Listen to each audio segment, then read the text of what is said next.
team at the Council on Energy, Environment and Water, CEW. On behalf of CEW and United Nations Children's Fund, UNICEF India, it is my pleasure to welcome you to this national dialogue on how can India make its health sector climate resilient. This is also being live streamed across social media channels as we speak. Climate change is no longer a distant threat. It is a present reality impacting the very foundations of our healthcare systems. According to the Global Climate Risk Index, India is one of the world's most at-risk nations due to the impacts of climate-induced events, such as floods, droughts, and cyclones. In this scenario, it becomes imperative to build the resilience of the health sector to protect groups such as women and children who are vulnerable to the health-based impacts of extreme weather events. Therefore, we have gathered here today to explore through our discussions how to strengthen healthcare resilience, mitigate risks, and drive meaningful change through policy, research, and collaboration. To begin, I invite Ms. Shuva Raha, Fellow and Lead International Cooperation at CEW, to deliver the welcome address. Ms. Shuva, requesting you to please come to the stage.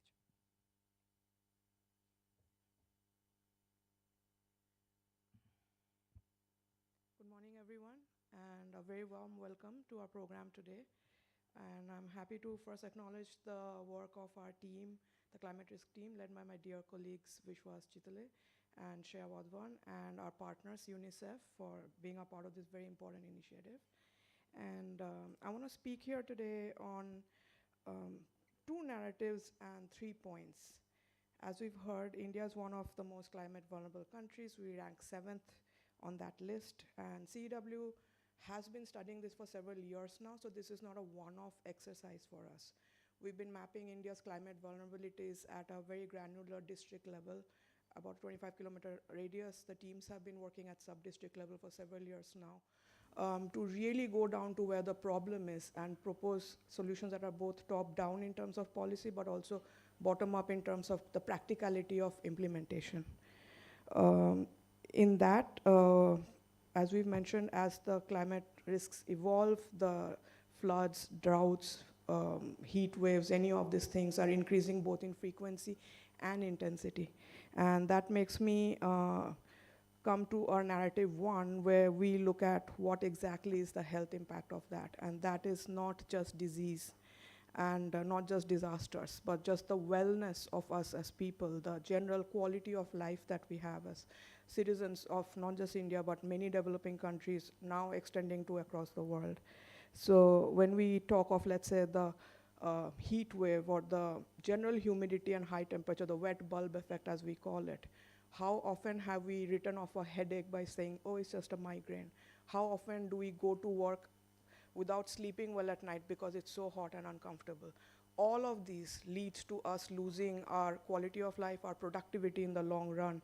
And these things must also be recognized as impacts to health of the pollution, the weather changes, the climate changes, the geographic and demographic changes, and so on.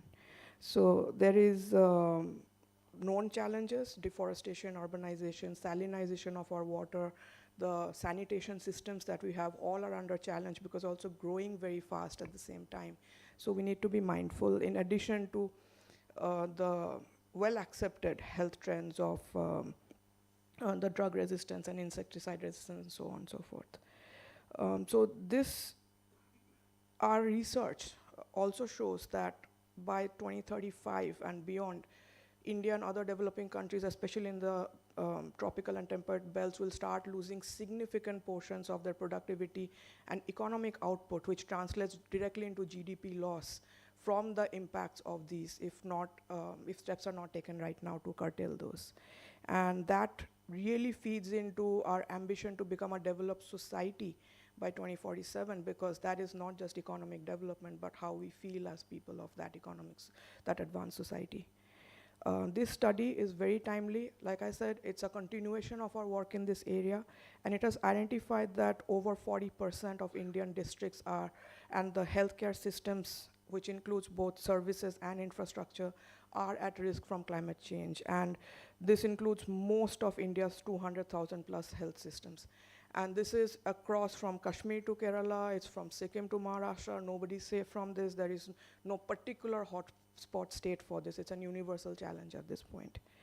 But I'm told that there's some good news, which is that the healthcare sector is growing. It grew by 9 to 10% last fiscal, and the expenditure, or investment as we say, is growing by about 15% year on year, which is a good trend, which means that now is when it's the right time to inject both data and policy action into these areas. And this brings me to narrative 2, which is infrastructure is only major things like roads and highways and dams and power plants. It's not. The smallest building that serves a primary healthcare service is also infrastructure. And we must understand that this goes to the absolute grassroots and accord it the same level of importance that we would do to our national highways. And so there are many things that we can do to improve this, and we can look at strengthening and climate proofing these buildings, so when we have a flood, they are not washed away. We can have investment in technology, in early warning systems that are intuitive and inform the right people at the right time, and a lot of work has been done by our teams at the ground level on these systems as well. And we have to also simultaneously develop the value chains of healthcare. So it's not just the primary or the absolute core healthcare system, but the cold chains where medicines are stored, the clean water systems, the sanitation systems, all of these are interlinked into this overall agenda that we have to now attend to. And if we do that, while investing in new infrastructure, we must also make efforts to maintain and upgrade our existing infrastructure, and that is often overlooked even in our national budgets. If you see, we make outlays to increase, and that's fair because we have so little. But whatever little we do have also has to be brought to the new age at the same time, and that requires specific attention when we are having these conversations. And the 3 points I want to make very briefly is the adage that we live by at CEEW is that the foundation on everything is data. We must be informed, and our decisions must come from an objective and analytical point of view. And this is why I'm very happy that we have evolved our work on climate risks to take now to the district level beyond the general climate vulnerability into the health-related vulnerabilities and risks that we have. That is a genuine evolution of our work. I again thank UNICEF for coming on board this complicated and difficult to measure project, because this is data that is not easily available, it's difficult to collate and put together and analyze. But now that we have this, and if we build on this, it's going to help decision makers identify the very specific geographies and populations that need urgent help and those that are important. So we must prioritize what is urgent, what is important, what is good to have, and invest accordingly. Having data also allows us to reach out to a wider constituency, which includes investors, the private sector, who may not be health officials, but they would be interested in evolving this at an infrastructure level. The second point I want to say is that we need to demystify this, because it's a nexus challenge. It has the intersections of health, climate, environment, infrastructure. There are many, many streams and ministries and stakeholders coming into this. So we must approach it at that cohesive level, because siloed results will not be scalable at the level that we want. And so we have upcoming policies like Niti Aayog's health vision, we have our national action plan on climate change, we have the state action plans, we have the Ministry of Environment and Climate Change national adaptation plan that is now bringing adaptive capacity to this sector. All of these need to have multi-stakeholder consultations where we look at the taxonomy of disease, taxonomies of what is wellness, what should be included, what should be excluded, what are the global standards of this, and if we want to be a developed society, what should be the benchmark that we aspire to, and that should be built in right now. So after 25 years, we have those as ingrained. And the third, another important point, and this is a feedback I get very often from my work with the ministries, is to demystify what we are aiming to do for the general public. They must also understand what we are trying to do, because it is for them, and by general public, I count myself as one. Till I understand something, or my mother who's 77 years old understands something, we have not reached our people. And we must be very, very mindful of proposing solutions that are accessible and affordable to everybody who's approaching this. And my final point is on India's global role And this is something I encounter frequently because I deal with international cooperation. Many countries are looking to India for leadership at this point. We are living in a very, very quickly geopolitically moving scenario. We have many stresses. Many developing countries are now emerging in their own rights, and they look to us for setting an example at scale on some of these solutions that are coming ground up from India. And this includes countries that we have helped in the hours of need, so could be during disasters, floods, earthquakes. We've done the Vaccine My 3 program during COVID in a very, very tense period of time for everybody. But we have also now emerged as a major wellness and healthcare destination, and that has massive opportunities for us to build on. And we are also, in terms of products, I think the world's third largest pharma market, and therefore we already have roots in almost all countries across the world, which allows us to both get investment in, get our solutions out, and have a win-win partnership.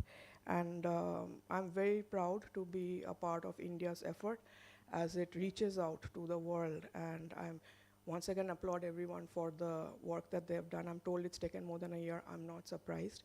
And I hope you get the buy-in that is required from the experts gathered here today. Thank you very much. I wish you a good session.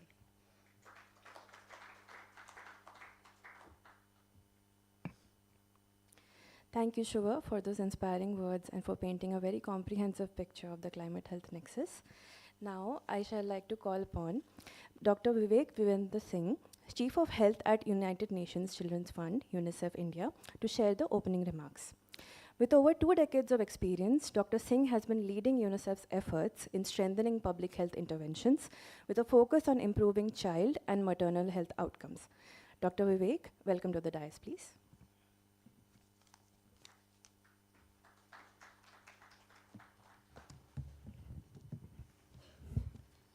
Morning, everyone. I'm delighted to be in this session today, and a small but very important gathering. Lot of things that I want to say, but I see that we have such an important agenda today. Let me see if we can also stick to the time. 2 or 3 things that I want to, on behalf of UNICEF, mentioned today. We have a colleague who's now heading our climate and health portfolio in China, Mainak. So I'm just remembering the day when he came with this proposal to me, saying that, with the council, we need to do this work. And UNICEF had released a global report on a similar child vulnerability index for countries. And he was discussing that, India is a continent, and we must look at this granularity in our own country at the district level. And I think at that same time, the NCDC, and we'll hear from Dr. Akash, the NCDC was also doing this bottoms-up district level climate action plan. So I think what is very exciting to see today is when we hear that the council has been working on such risk indexing up to the level of 25 kilometers, you say. I mean, that's the granularity that is possible. That also actually cross-validates the fact when NCDC is looking at bottoms-up planning and how this planning is important at the district level. So I think full accolades to the teams who thought about this at the NCDC and UNICEF and the council. Very important work. And when we, even if there are things that we can sit and discuss that, what's the validity and how far we can use such information. But when you see a map like this, that 40% districts needing additional attention for whatever we were trying to measure. And then when we see that, NCDC is looking at bottoms-up planning. So this speaks to the evidence with which we can have such planning. So congratulations for this work, and I think this is a good baseline to begin with. Also, I think in this process, all the partners, if we can work with the NCDC and make all the stakeholders understand the simple equation of what is risk. I mean, what is inversely proportional, what is directly proportional, and what does it mean for the communities. And we have seen the value of communities, and we talk of health systems resilience, the value of communities, and as mentioned, up to the front lines, that front health and wellness center frontline entity, in not just in terms of the infrastructure, but also the community systems around it. So for example, I see colleagues from my Odisha team here. Brajesh was the one who introduced me to UNICEF in Odisha, and I was the emergency focal point around the time the cyclone Fani happened. And you know, in Puri, at the front lines of that cyclone, on the very day that the cyclone actually made the landfall, and it made us realize when we were interacting with some of the communities there, that had it happened in some other place, the impact would have been totally different. It's just that, you know, these people were ready at the community level. They understand what it means in terms of resilience. For example, water systems. I saw, you know, some of those hand pumps on those raised platforms for the reasons that we know, and people had mapped that where these sources are available and that kind of preparation. So it speaks to the fact that if all the stakeholders understand what's their role when we are talking of resilience, so that's something we all as partners who are supporting the NCDC should be doing that. And I see even in the discussion today, some very relevant points that we'll be hearing through the two panels. And as has been rightly said, that this is something where we truly need to come together, multi-sectoral, whole of society, humanity, and government approach. And I also look forward to, I don't know, many of us may know Dr. Sanjay from NIMS, who's currently coordinating the World Health Summit, which India will be hosting in April from 25th to 27th. So climate is one of the priorities in that summit, I believe. And there are a lot of sessions that are going to happen on climate, which will have ministerial meetings and interministerial dialogues. So I would also urge that if the teams here have thought of some sessions which can actually give other countries in the region a framework for bottoms-up planning and looking at evidence and data. I know there'll be a lot of other advocacy and political sessions, but in terms of real South-South collaboration and exchange, if you also want to share this and also listen from other countries, I would also urge that you think of a session at the summit, and which both WHS organizing team and UNICEF will be very happy to support. Thank you very much.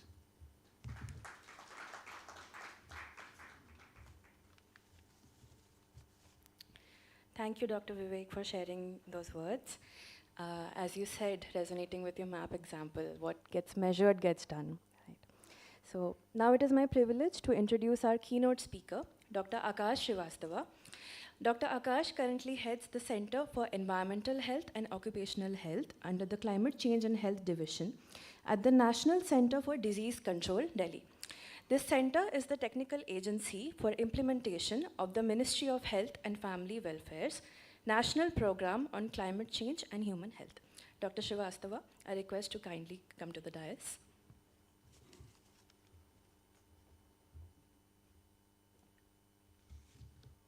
Good morning, everyone. At the outset, I would like to thank UNICEF and CEEW for organizing this national dialogue on how can India make its health sector climate resilient. Being a representative of the health sector, I find it a very important dialogue, and it's time that we should have it more frequently. And also for releasing this this assessment report at a district level. I am from Delhi, and for the years that I have spent in Delhi, one thing that I noticed, that February, what I am witnessing today, is not the February in which I have grown up. A person who in his one lifetime can feel and this change. When I used to read what climate change is, it used to say it's a change in weather patterns in a span of 30 years of time. So it's almost my lifetime has covered it. But I never thought that it'll be such a big change that I can really perceive that. It was always supposed to be maybe some indicators that are measured on instrument would probably only suggest that there is a weather change. But if I can feel it, you all can imagine what actually is this change, how enormous it is. And when small changes can actually make huge changes in various dynamics of various big forces, natural forces that maintain a balance on this earth, how they get disturbed, and we end up with having the increased intensity and frequency of these hazards. And not one, but there's so many of these hazards. And that's where this question comes in, that okay, do you can understand a distribution of that hazard on the map of India, but how would a comprehensive force wherein all hazards are looked on together, how would it look for the different districts? So that's how this book explains that. It also accounts for the vulnerabilities. We already have socioeconomic differentials, we have demographic differentials, and all of that shows another map of how vulnerabilities are different. And then, of course, all of the different districts and states have different adaptive capacities to address such hazards and such vulnerabilities. So that's another map. And then you all put them together and you give us a district level assessment of the actual risk that the districts are likely to face. I'm very sure my state level program officers across the country would also be listening to this national dialogue, and I will ask them to have a good look at this report, understand how risks are there distributed for their own states. And it's important to have this assessment when you have limited resources to address them, to decide where you prioritize to put your resources. So that's how important this assessment is. There has been a couple of other such work that has been done by other institutions as well. You need to understand what others have done, what is special in this report, and also to go down to the ground and actually understand for yourself, for your own state, what it means for you in terms of translation to what you have to do after understanding that risk, because all that eventually matters is how are your infectious diseases and non-communicable diseases pattern going to change, and based on how these forces will influence them. So climate change is something that is real for sure, and having such a dialogue is important for us to understand solutions. Now, when I'm talking about solutions, that's a very important part. When we read through what the global framework is for working on climate change and health, it tells about that you first go on to make an assessment of the problem, then you go on to build your adaptation plans. And now, under the National Program of Climate Change and Human Health, after moving from the national level, we move to state level adaptation plans for health sector for all states, which the Prime Minister was kind to release them on 2024 October. And we are working, as Dr. and colleague from UNICEF was saying, that we're working towards a district level adaptation plan, where understanding this assessment would be of immense value. But also, what are the activities that we need to do? Exactly what are the services that we can deliver to ensure that our risk is reduced and we are able to protect the lives of our people in terms of their health and in terms of their longevity of their life. So once again, I would like to congratulate CEEW and UNICEF for putting together this wonderful work, this report. And I look forward for important interaction today in the panel discussions, where we can also discuss what are the solutions and way forward for the country. Thank you. Thank you very much.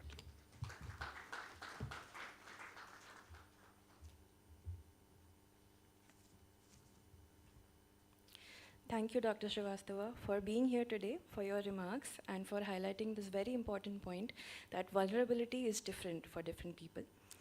With that, we now move to our context-setting presentation on how can India make its health sector climate resilient, a district-level assessment. This critical and timely study, developed by CEEW in collaboration with UNICEF, highlights the climate risks to India's healthcare sector at a district scale and proposes data-driven adaptation solutions. I would like to invite Dr. Sandeep Thakur, National Consultant for Climate Change and Human Health at UNICEF, to deliver a presentation about the background and need of this study, highlighting UNICEF's timely initiatives in this domain. This presentation would be followed by a presentation from Ms. Vanya Pandey, Research Analyst at CEW and co-author of the report, who would take us through the findings of the study. Dr. Sandeep, over to you, please.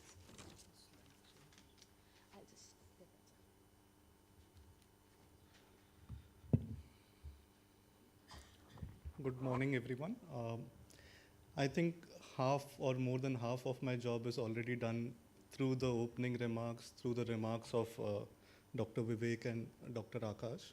But I'll just like to take you through UNICEF's, how the agenda has moved on from maybe when it began and now why we are looking more into climate change. So, as we all know, climate change is changing children, but is also changing our communities and every population group that we know about.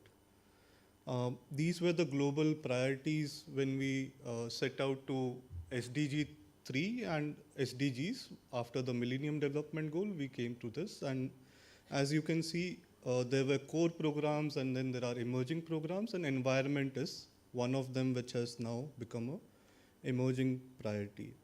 And this is all around the primary healthcare approach that UNICEF based its health programming on.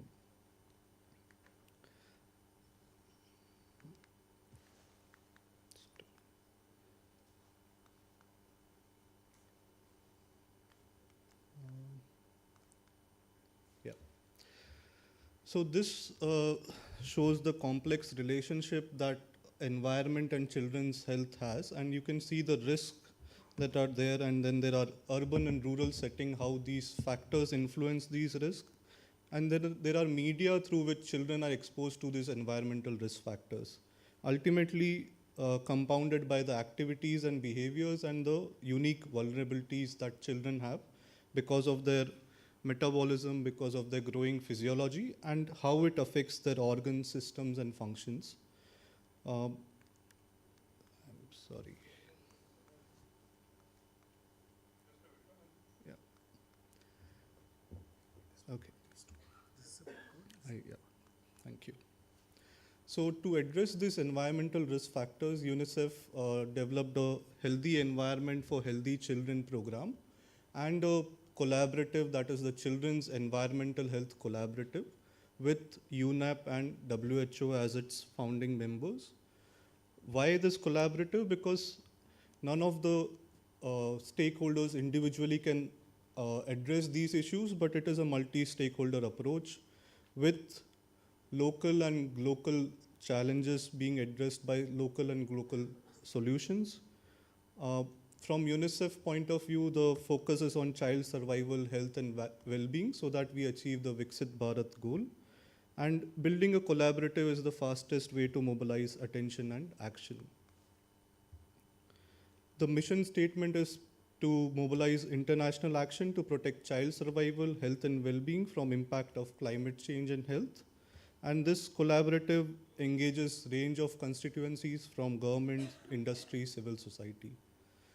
What are the role of each of these? Government prioritizes and takes leadership on the children's environmental health. Industries are part of the solution. Civil society is engaged in research, like today we are gathered here. There are evidence, capacity, engagement, regulations, and priority action. So you can see that repeatedly prioritization is coming up again and again in this. Through this collaborative, there is advocacy for change, broader knowledge, and catalyze action. We have all seen this chart that climate change because of vulnerability factors, exposure pathways like Dr. Akash just mentioned, and through the health system's capacity and resilience leads to climate sensitive health risk. Now these are present all over the country, but few districts or few geographies have higher risk. UNICEF India has been engaging in these pillars of engagement, but to make it more specific and more to deliver better results at a lower cost or a lower this thing, we wanted something to prioritize and find out what district level vulnerability would look like. If we look at global, there are WHO, this health and environment scorecard for each country. So at a global level, which country is more at risk makes sense through these kind of exercises. UNICEF also has these children's environment health profile for each country, and again, like we saw the map of India, we can see on a global map.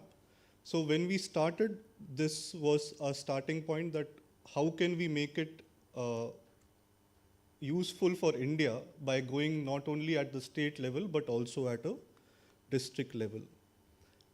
These are just a few of the slides I can run through, and you can find this on Children's Environmental Health, CEH.org. That is the website that UNICEF has, as well as you can find more resources on spotlight risk, on solutions and technical guidance on children's environmental health. So I would now invite my CEW colleague for the study presentation. Thank you.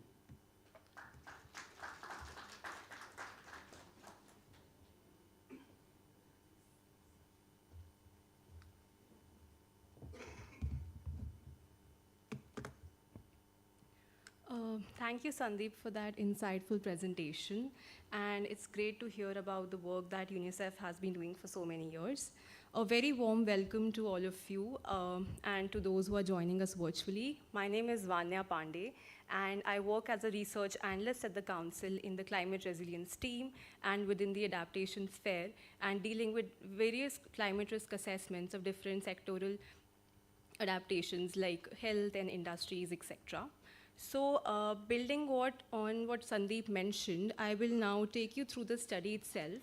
But before jumping into the slides, I would just like to ask, why is this conversation around health and climate change so critical? It is because it is the very systems that supports the well-being of our people, the backbone of public health, and the infrastructure that ensures access to essential medical care. And it is the very reason that we aim to provide, through data-driven insights and actionable recommendations through this study, to strengthen India's healthcare system against climate risk. Okay. So before starting off, I would like to give you a brief introduction about our organization. So CEEW, we at CEEW are committed to bring together data, integrated analysis, and strategic outreach to drive sustainable development at scale. We have main three pillars: transformation, quality of life, and key enablers. And we also have some special initiatives like Powering Livelihoods, Center for Energy Finance, and UP State Office. And this study is a step in the same direction under enablers to impact sustainable development at scale. Yeah. So before we dive into the details, let's take a step back and look at the bigger picture.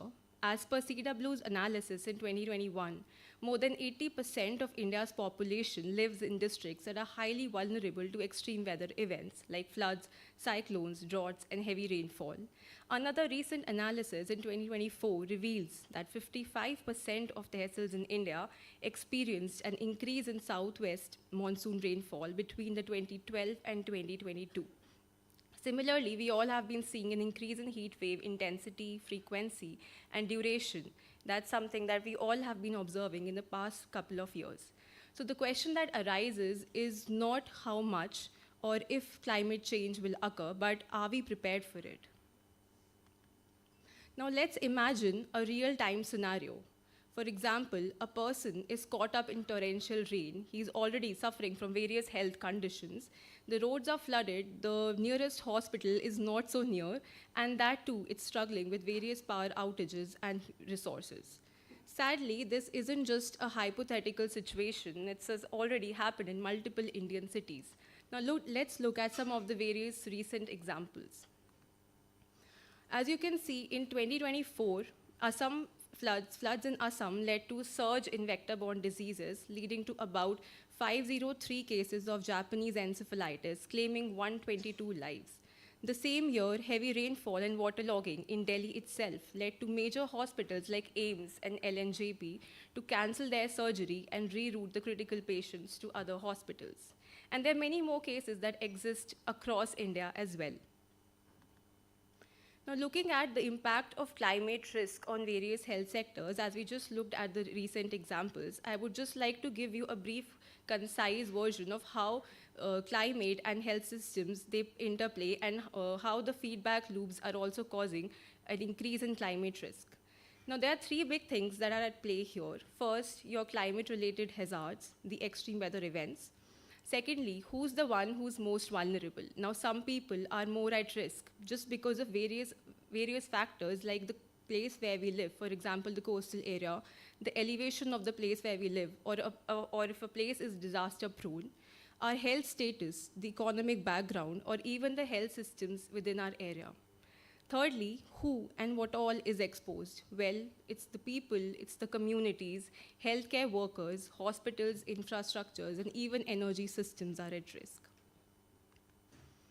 Coming to the need for the study, we started off with this study in November 2023 with an idea in mind to change and to basically use the data and create a sort of a policy action. We have various data points that necessitates and brings upon the necessitating this urgency in climate change and the need for addressing the health systems.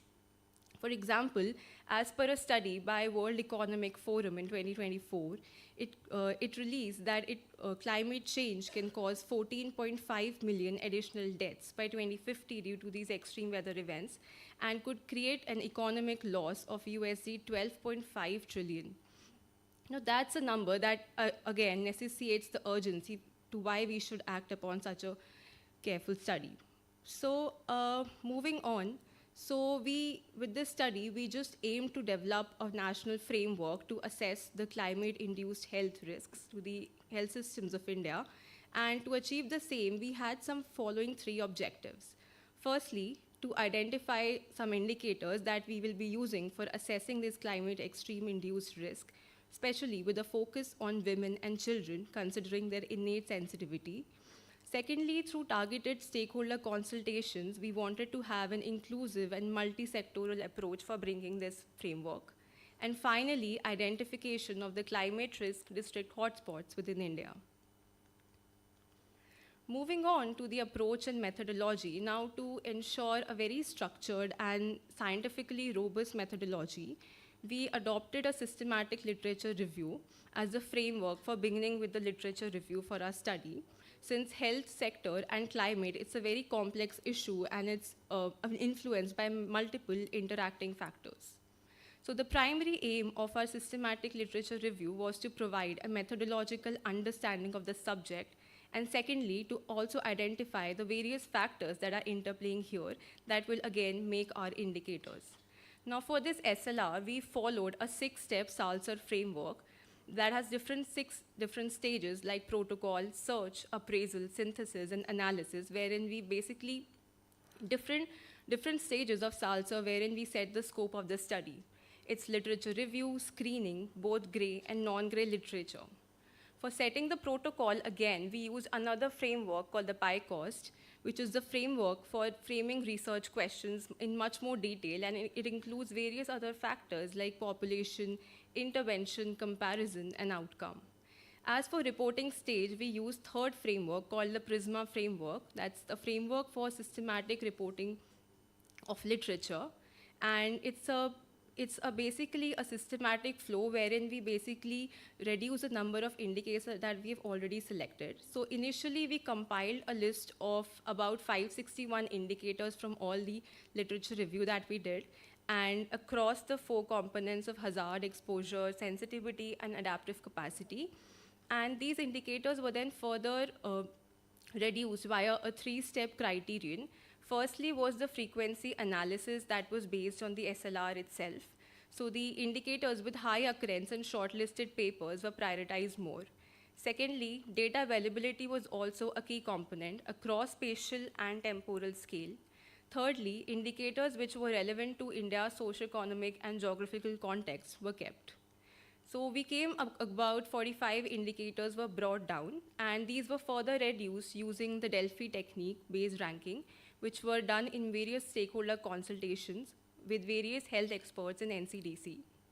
So using these Delphi techniques, we ranked these indicators, gave them certain weightages, and mapped all of these indicators via the IPCC AR5 framework and created GIS maps.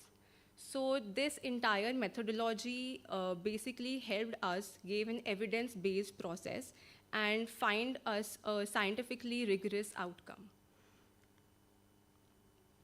Yeah. So these were the various indicators, final indicators that we selected for the study across hazard, exposure, sensitivity, and adaptive capacity. You can learn more about them in our report within the annexures with the data sources as well. I'll just skip through them. So coming to our key findings, this is a hazard map of India. Now, the majority of the districts in states like Karnataka, Tamil Nadu, Gujarat, Assam, Andhra Pradesh, Bihar, Maharashtra, Odisha, and Kerala, they fall under very high category of hazards. Whereas if we look at states like Uttar Pradesh, Chhattisgarh, Jharkhand, West Bengal, Himachal Pradesh, over half of all their districts still fall into the high risk category. And if we go by the different zones of India, like the north, south, east, west, and northeast, we start to see even further clear picture, as you can see on the slide, the district hotspots within each of these zones. Coming to the exposure map, states like Andhra Pradesh, West Bengal, Maharashtra, Rajasthan, Bihar, Karnataka, Uttar Pradesh, Tamil Nadu, and Kerala, they are very highly exposed, whereas Gujarat, Madhya Pradesh, Uttar Pradesh, Himachal, and Odisha fall into the high-risk category. The primary drivers being very high labor population and high population density in all of these states. Now let's look at the vulnerability map. Now similarly, districts from states like Uttarakhand, Himachal Pradesh, Arunachal, Sikkim, Mizoram, Ladakh, Jammu Kashmir, Manipur, and Nagaland show high to very high levels of vulnerability. And we found that 20% of all the districts across India are very highly vulnerable. And the key drivers for the vulnerability has been elevation, the population, the old age population that's above 65 years of age, and the kids below 5 years of age, the pre-existing communicable diseases within the people residing there, their out-of-pocket expenditure, and whether or not the children are fully vaccinated in that district or not. So all of these factors has played a very important role in increasing the vulnerability of these states. Now it's very interesting to know that here that states like Tamil Nadu, Gujarat, Karnataka, although they had high hazard and high exposure, they have less vulnerability because of their high hazard and high exposure. They had high adaptive capacity as well, which led to a decrease in their overall risk. Coming to a final map, that's the risk, we found that more than 40% of the Indian districts have health systems that face high to very high climate risk. We found that about 141 districts in total fall into the very high category, 138 into the high risk, 146 in moderate category, 160 in low, and 149 districts in very low category of risk. Moving on, here you can see the state level risk map and the state division. The numbers you can see on the map, they basically represent the percentage of districts in states which are falling under very high and high category. For example, in Karnataka, you can see about 99% of the districts are falling in very high to high category. Please note that Maharashtra, Sikkim, they have low adaptive capacity because of certain data unavailability for a few indicators, whereas states like Sikkim, Uttarakhand, Jammu Kashmir, and Himachal Pradesh have high sensitivity because of their high elevation and slope. Moving on, so this is just now that you saw this is how the risk map of India looks like. But why does this information matter so much to us? Because identifying the high risk area is the first step wherein we take and where it's needed the most. So this helps policymakers and the government prioritize the intervention, not just for regions who are extremely at risk, but also for those who are currently at moderate risk, which could escalate if any of these factors change. And hence it's necessary for us to also keep an anticipatory lens for states like moderate risk in loop. Now let's look at our first recommendation, that's mainstreaming the risk assessments. Now the risk assessment should be interdisciplinary in nature and at sub-district level. Given the frequency of rising extreme climate events, the detailed local level assessments are the first step in ensuring the climate risk and vulnerabilities they are understood at a very local level. And also inclusion of various interdisciplinary factors across governance, economy, education, gender, and public health brings us to our second recommendation, that is establishing data dashboards to facilitate the assessments. The government should mandate such assessments through SAP-CCHH, which ensures a sector-wide resilience and establishes an integrated open access data system or a dashboard with real-time data sharing. Now, this can be used by various ministries in a cross-ministerial collaboration as well as with different hospitals and health institutions. Coming to our third recommendation is the assessment and building the capacity of the health sector professionals. Now, to effectively assess the climate risk, health institutions and professionals, they need targeted capacity building modules. Further, it includes that enhancing their knowledge and the assessment skills. Secondly, bridging the human resource gaps, that's incentivizing the healthcare workers in undeserved areas, enhancing the climate health training, and expanding telemedicine to improve their access. Thirdly, strengthening the monitoring, evaluation, and data dissemination of climate risk-related data. Fourth recommendation is ensuring the interministerial and interdepartmental coordination to bring health sector at the forefront of climate action. That is, aligning policies and assessments across Ministry of Health or Ministry of Environment and other key ministries like Rural Development, Home Affairs to integrate health into the main policy action. Secondly is improving interagency collaboration. Thirdly, while formulating a national adaptation plan for India, special emphasis should be placed on enhancing the climate resilience in the health sector through an effective coordination mechanism. Coming to our last recommendation is promoting climate risk-based financing for health systems in India. That is, allocating funds based on risk assessments to prioritize the regions which are high at risk, ensuring targeted interventions to strengthen the healthcare infrastructure and response mechanisms in vulnerable areas. Thirdly, strengthening schemes to cover climate-sensitive health conditions, expanding awareness, and protecting vulnerable populations from high out-of-pocket expenses. This pretty much wraps up our presentation, and now I would like to open the floor for discussions or if questions you have. Yeah, thank you.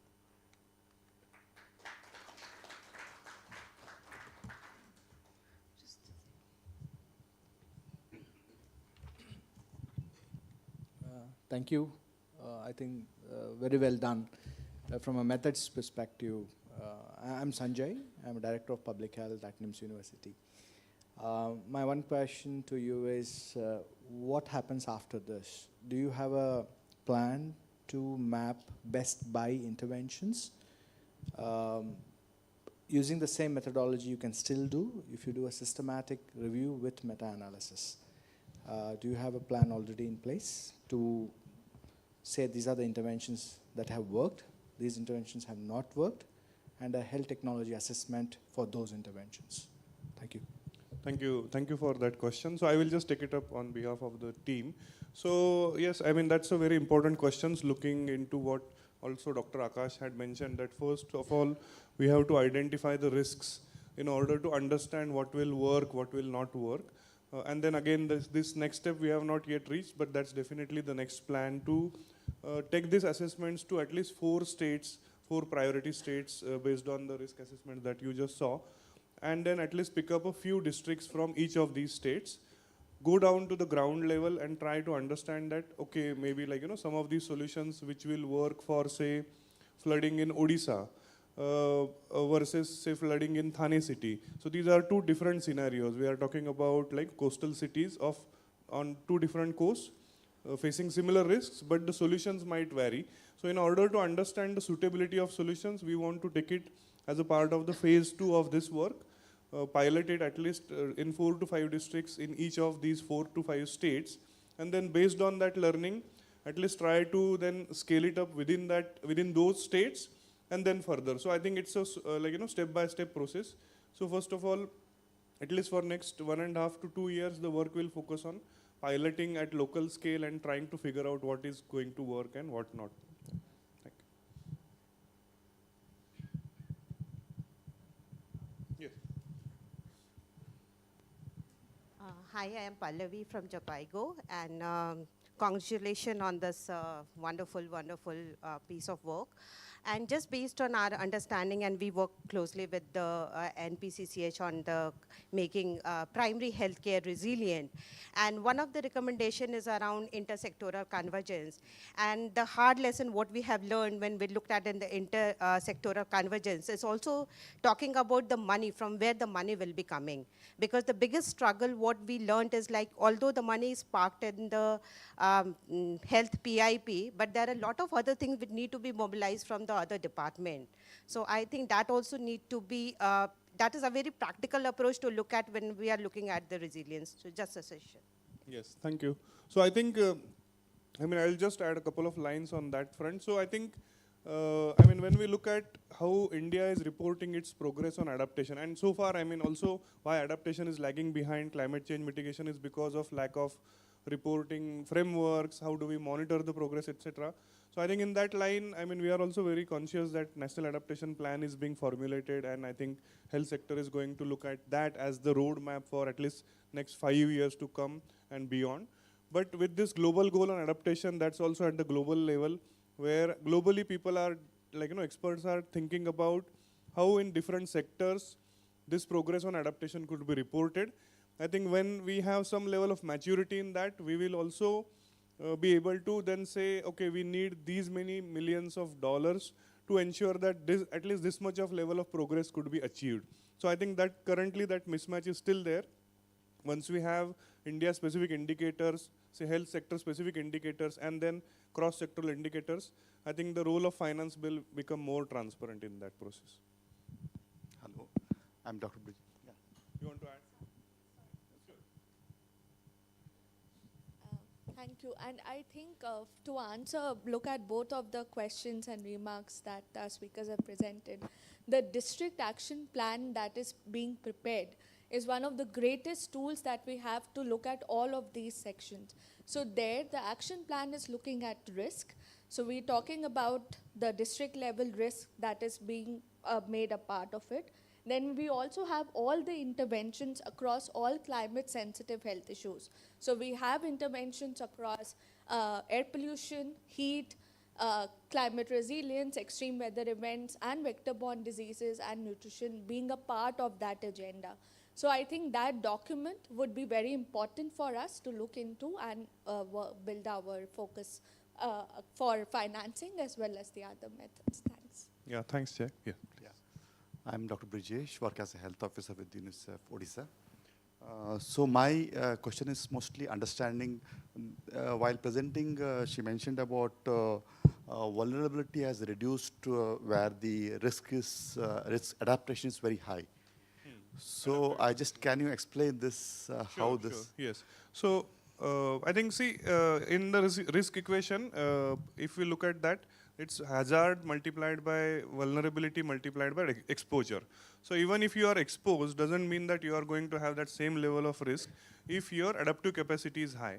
And when we break down that vulnerability component, it comprises of sensitivity and adaptive capacity. So imagine a health center located in, say, high slope areas or like, a high hill area, but which is getting continuously impacted by landslides. Now that is high sensitivity. But if that health center has already taken some action to create barriers and to save the infrastructure and health systems from these kind of disasters, which is impacted by climate change, which indicates also some role of governance into it, that is adaptive capacity. So having adaptive capacity at a higher level will always reduce your overall vulnerability, which will always reduce your overall risk. Yes. So I have a question related to what Brajesh has said. By the way, I'm Kaushik. I represent UNICEF health program for Tamil Nadu and Kerala. So first of all, I would like to congratulate you and the UNICEF national team for putting together a fantastic report and analysis. Having it at the district level actually makes a lot of sense because action happens at the district level for public health, and improving adaptive capacity at the district level will make a lot of difference. So one thought is adaptive capacity we really need to understand and unpack a bit more. What adds to adaptive capacity? Coming from Tamil Nadu and Kerala, like you presented, high risk, very high risk states, but high adaptive capacity. Now looking from a state or district level point of view, if we just see infrastructure, maybe saturation of infrastructure is very good in these states, but not necessarily that is uniform. Even within district, there would be really weak hotspots, and there would be spaces which are very good. And human resource capacity is another aspect that would be very important to look at. And I really don't know what aspects you looked at, so when defining adaptive capacity for the states. So those are what I have as a comment, but as a suggestion more, what we would like to see is at a state government level, when we engage with policymakers, they really want to understand what next, because the climate science and its impact on health is now very well documented and well understood even by policymakers. What they want to understand is what they need to do at the ground on a tangible basis. And how they can go about it is something. So I see this study contributing as a very great step towards having that discussion with state governments, but that discussion will also vary at a sub-district very granular level, because I will give you an example. A 2023 flood example that you gave for Chennai, 2023 after Michong cyclone. The Theni southern district, Theni, Tenkasi also was impacted even more worse in that period. In fact, sub-district hospital almost got washed away in that flood. So, and for last 10 years, Theni had not received any rainfall, and within a span of 24 hours, they received a rainfall that was equivalent to a year's rainfall. So how do we capture those nuances, erratic weather conditions, behaviors that are increasingly precipitated by climate change? Time trend or over a period of time analysis cannot really give us those kind of erratic behaviors of weather. And how it impacts climate change is like Professor Akash said from NCDC, that the butterfly effect, if a small change can have important ramifications which really we cannot predict. But having that uncertainty, how do we better prepare ourselves at a very sub-district granular level would be very important to understand. Yes. No, thank you for highlighting that. I think we are almost closing the loop that Dr. Sanjay initiated in terms of what is the next step. So I think, definitely understanding the granularity and within sub-district changes also is very important. So I think some of the slides that Vanya presented, especially from our study on Indian monsoons, where we looked at what has been the change in last 10 years in the actual rainfall. So this is not projection, this is not modeling, but this is actually observed data acquired from IMD. There we have seen like, massive erraticness that we talk about. So it is getting documented, it is getting quantified that, okay, in this X district, or even we have gone up to tehsil level, like sub-district scale, that this district or this tehsil has seen these many heavy rainfall day events in past 10 years. So that's going to be a critical parameter also when we are taking it to the sub-district scale analysis. In addition to that, I think heat is also becoming a very important, aspect of climate change impacts within India, with more than 23 states which are heat wave prone. So that's going to add burden also on the cooling as a facility within these health systems, but also the number of heat-related illnesses that are likely to increase in near future will put additional burden on the capacity of the health systems as well. So we are trying to take all of these together into a holistic approach of climate change impacts, and then look at it at the granular scale, and then see what's going to be the most important, suitable solution to work on the ground. Yes. Yeah. Yes. One thing I want to say, first of all, congratulations for this work, great work. As you mentioned about the 4 states that you want to pilot onto and the 4 districts that you want to pilot onto, just one suggestion. If on the financing part of it, can we do something, can you guys do something on the climate proofing, the cost to climate proofing while you do that pilot? Because that is the thing which will give you the forecasted anticipated or forecasted values that you would like to put forward in terms of indicators, in terms of the value-driven aspect of climate proofing the health facilities. And second point is regarding, sorry about my bad throat. Second thing is adaptive capacity that you talked about. So adaptive capacity, there is another lens to look at it. It may not be really making the system a very robust one or very rough and tough one. It may be having a thing parallel to it running which can deliver in the times when the system is down. I saw this example in one of my district's assessment when I was doing, wherein they made maternity huts at the peak points of landslide and heavy rainfall in the state of West Bengal. And when they knew it seasonally, that this is the period when, and maternal line listing is already done at state level, at district level and at PHC levels. So they shift their facility or they park their resources at a point where the mother can reach and deliver have the institutional delivery. When this facility is not approachable by any means, and they know it already. Mother is line listed, vaccination, the children for vaccination are line listed, so they make the makeshift arrangements in certain places. So that can also, these anecdotal kind of studies can also be done, or maybe case study approach can be used for that. So these are my 2 suggestions. Yes, thank you. I think definitely climate proofing is a very important aspect of it, and we are going to look into also infrastructure related solutions, and then of course it relates to cost estimates and what is available as a cost, as a budget, annual budget, etc. But I think this point of temporary plus permanent solutions will be also very important to look at. We will definitely take it into consideration. So I think, yes. Just this last one, yeah. It's an amazing work and it is very complicated process, and you made it very simple at the end of the presentation, and good work CEEW and UNICEF. I am Dr. Mohan Kumar from MSSR, representing Dr. Soumya. And so the point I was looking for, I must be having the information already about a specific focus on vulnerable population, like women and children. So when in our report, when we released in May 2024, yeah. So we looked into specifically on the climatic impact on women and children, and where we found there are direct impact of climate changes and in those marginalized population, and also the indirect impact like gender violences due to flood and other stuffs, and also nutritional deplementations that directly impacts the kids over the malnutrition. And the third point which also we read is about, like, most of the public health workforces are women basically, who are sitting as ASHAs, ANMs, and like how vulnerable they are. In addition to their frontline work, they're also vulnerable to these climatic changes and impacts, like how prepared we are.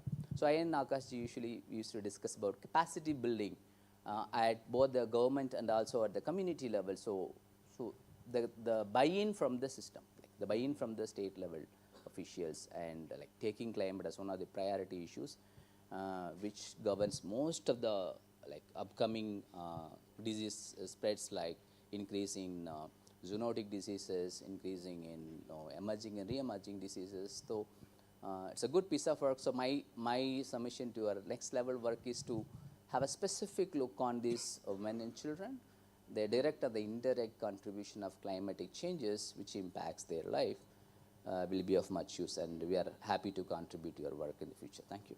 Sure, yes, thank you. Definitely we will look into that, and I think we have also looked at the report that was launched, and definitely some of the insights are coming out definitely for women and children. So happy to take it further. Yes. Thank you. Yeah, I would just like to add one more thing. So we also have mentioned within other adaptive capacity indicators the percentage of schools which have clear tap water and the percent of the rural households which have toilets, toilet facility, and other sanitation facility. So that way we have also tried to inculcate the vulnerability of women and children, but happy to take your suggestion and we'll be dealing it in a deeper phase. Thank you.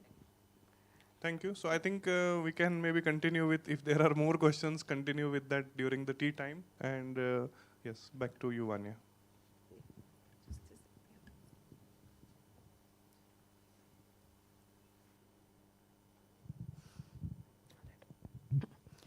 Thank you, Vanya, and thank you, Dr. Sandeep, for the presentation. And thank you, everyone, for engaging in such a thought-provoking discussion. We will definitely explore these avenues in detail in our panel discussions lined up today. For now, we move to the official launch of the study. May I request the CEEW team, the UNICEF team, and our esteemed speakers, Dr. Akash Srivastava and Dr. Vivek Singh, and Ms. Shova, to join us on stage for the launch and a quick photo op.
Thank you, everyone. With that, the report is now live, and you may scan the QR codes placed at your tables to access the reports. If you happen to pick up a postcard at the registration desk, there is also a QR code there that you can scan to access the report. Thank you.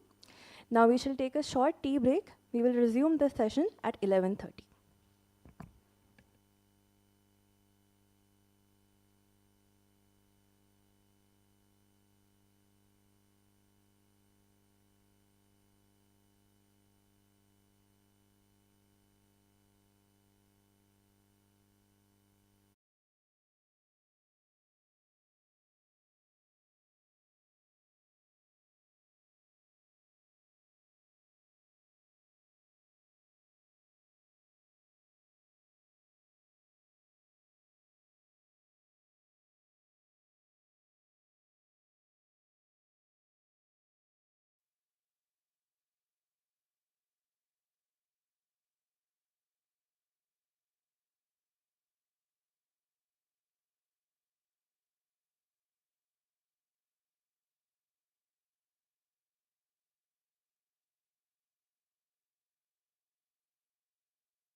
Welcome back, everyone. We have now reached the second half of the session, in which we have two crucial topics to explore. We will first engage in a plenary session on strengthening health sector resilience in a changing climate. This will be followed by a panel discussion on risk-informed decision-making in the health sector. So let's begin with a plenary session focusing on strengthening resilience in the healthcare sector. This discussion will highlight emerging climate risks as well as strategies for healthcare sector resilience. I would like to call upon Ms. Chehek Ahuja, UNICEF's National Consultant on Climate Change and Human Health, who will moderate this session.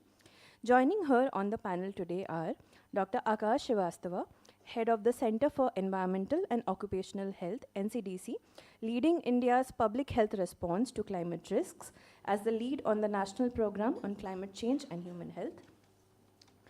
Next, we have Dr. R. Mohan Kumar, Senior Epidemiologist from the M.S. Swaminathan Research Foundation, MSSRF, specializing in public health, understanding differential climate vulnerability, and working on climate adaptation at the grassroots.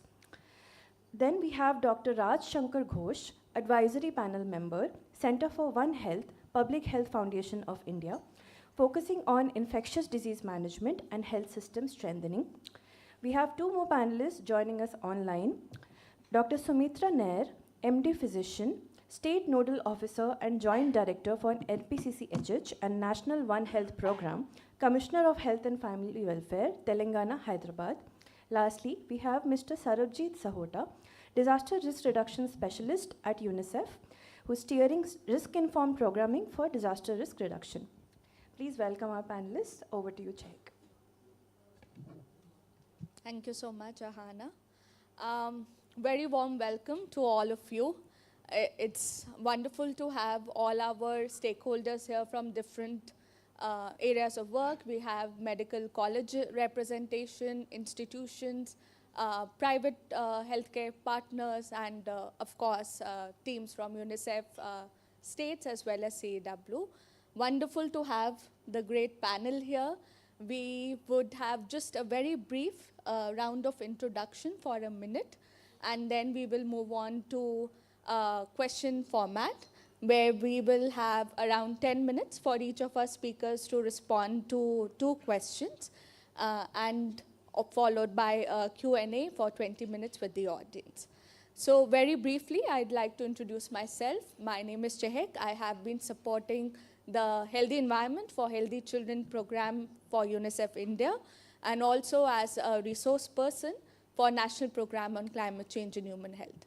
Thank you. Hi, good morning all. I'm Dr. Mohan Kumar and Senior Epidemiologist from MS Swaminathan Research Foundation. Our primary focus was originally in capacity building and trying to map the diseases, specific focus on infectious diseases. Currently, we are moving to trying to integrate these climatic changes with aquaculture, agriculture, and subsequently the human health as a director, the indirect contribution of climate towards this marginalized population, specifically women and children. And happy to be part of this thing. Thank you. Good morning, everyone. I'm Akash Srivastava. I'm an additional director at the National Center for Disease Control. And for the last 5 years, I'm working on climate change and human health. We at NCDC are supporting the National Program on Climate Change and Human Health of the Ministry of Health and Family Welfare for its implementation across the country. Thank you. Good morning, everyone. I'm Dr. Raj Shankar Ghosh. I'm a physician trained in public health. I'm an advisor with the Center for Environmental Health at the Public Health Foundation of India.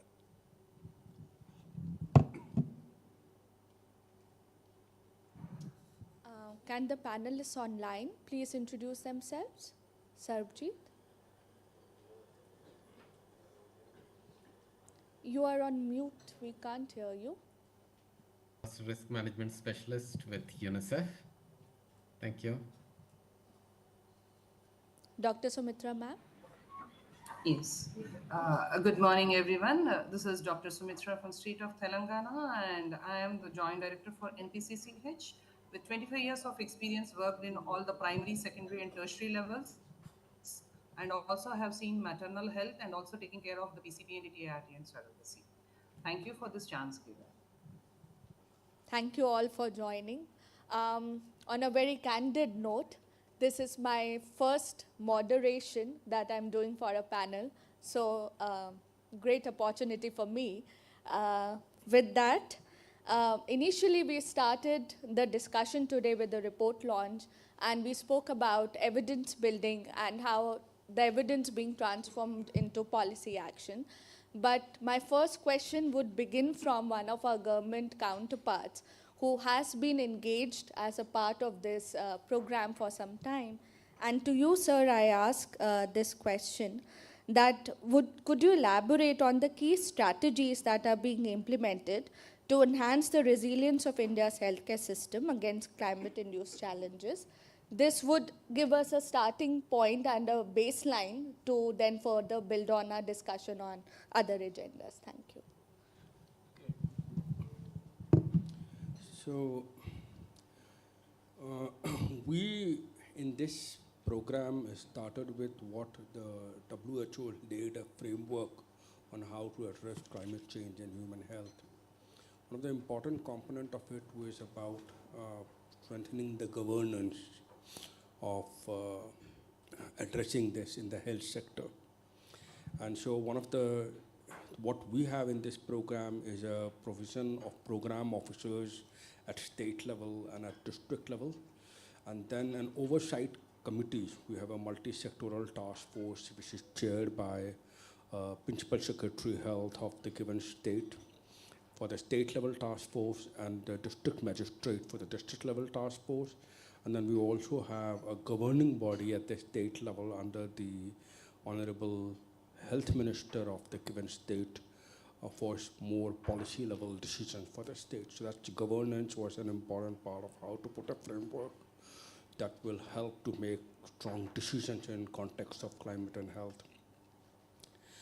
The next important point was that if we look at how 5 years earlier, was very little talk about understanding how climate is relevant in context of health. The medical professionals would not understand or recognize it as an important concern. And I'm not saying someone in some XYZ district, people sitting here at headquarters in Delhi would be very surprised to talking about this subject.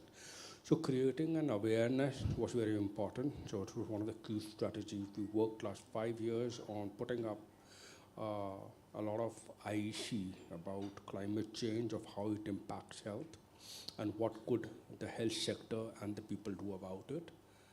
Thirdly was to build the capacity of our health workforce because this is not what the doctors have read or learned when they were doing their medical school, not even a part of their training in their professional lives. So many of them probably didn't even recognize that how it is making a difference in their role as a doctor and how they need to play a role. So that was an important part that we had to address. Now there are many components how climate change impacts the health. And for each of them, there was a need to strengthen the health sector to respond to that challenge. There was some of the context in which the health sector had previously been working, like for vector-borne diseases or for waterborne diseases, etc. There was only a requirement to see that how climate change is addressed within that context. But there were many areas where health sector had never previously worked. For example, the increasing problem of heat or the air pollution, absolutely new sectors. So it's the need to start from scratch to think of the health sector's response in that area. How would it respond to it? And then not only is how the infectious diseases and the non-communicable diseases are going to get impacted with the climate change, but also how health services are going to be affected. The usual delivery of services that happens, how does extreme weather events and climate disrupts those services? How do our healthcare infrastructure has become so vulnerable? And we keep on hearing about healthcare facilities being washed away or being destroyed, what we need to do to ensure that there was a resilience they could withstand the impact of these extreme weather events. So these were some of the strategies that we built around in the program, and it's still a very new program. We've just worked hardly 5 years into it, and as we learn and we have the support of the community that works in public health programs across all of the civil society supporting us, we'll see that we can build more on it. Thank you. Thank you so much, sir, for talking about the journey of programming that has taken shape through these years. I would also like to ask you another question around this, that what do you see are the upcoming pillars that we need to work on to build resilient, and what are the gaps and challenges, and in which areas do we need to strengthen our efforts? So, in these last 5 years, there are questions to which I have been seeking answers, and I really need these answers to move forward. The first foremost answer is, that I need for is keep hearing that statement that we'll have 250,000 additional deaths. There are WHO projects. But we don't know anything about what is it for India. So if I don't know what's my baseline impact, and I don't know what is my projected impact, how as a health sector planner can I plan anything? So one of the important challenges for me is to understand the magnitude of the problem in terms of numbers, to be able to find solutions to it, and whether my solutions, if I have to tomorrow weigh them, whether they are working or not, I should have a reference point to which I will work on it. The second area that is important and concerning for me is something which is a chronic problem in the health sector. That's data.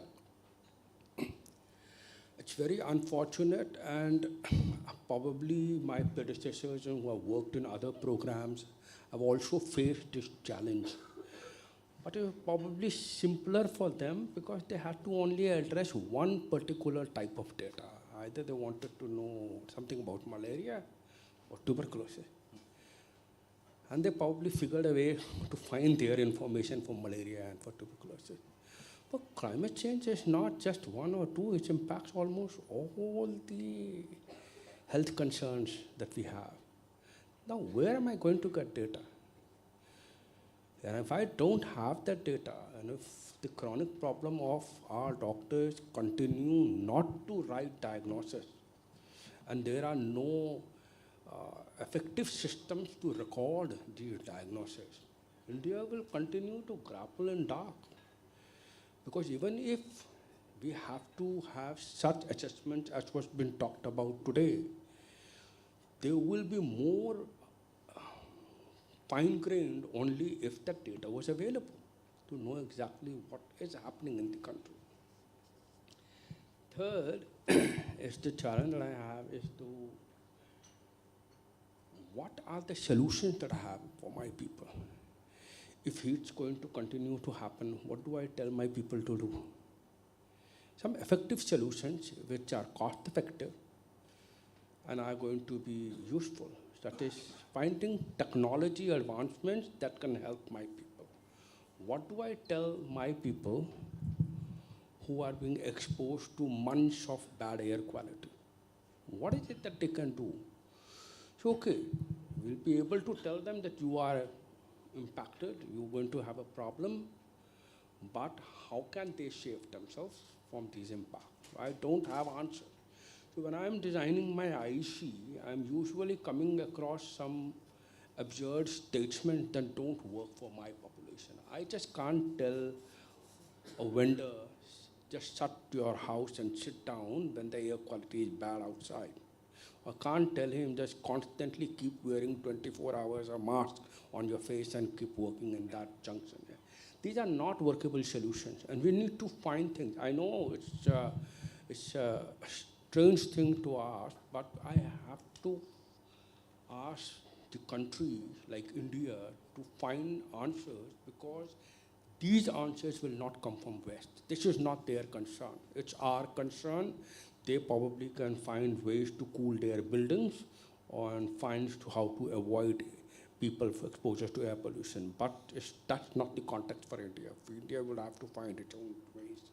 And that's answers have to be there with the health sector, because it'll take time before mitigation will be able to make a difference.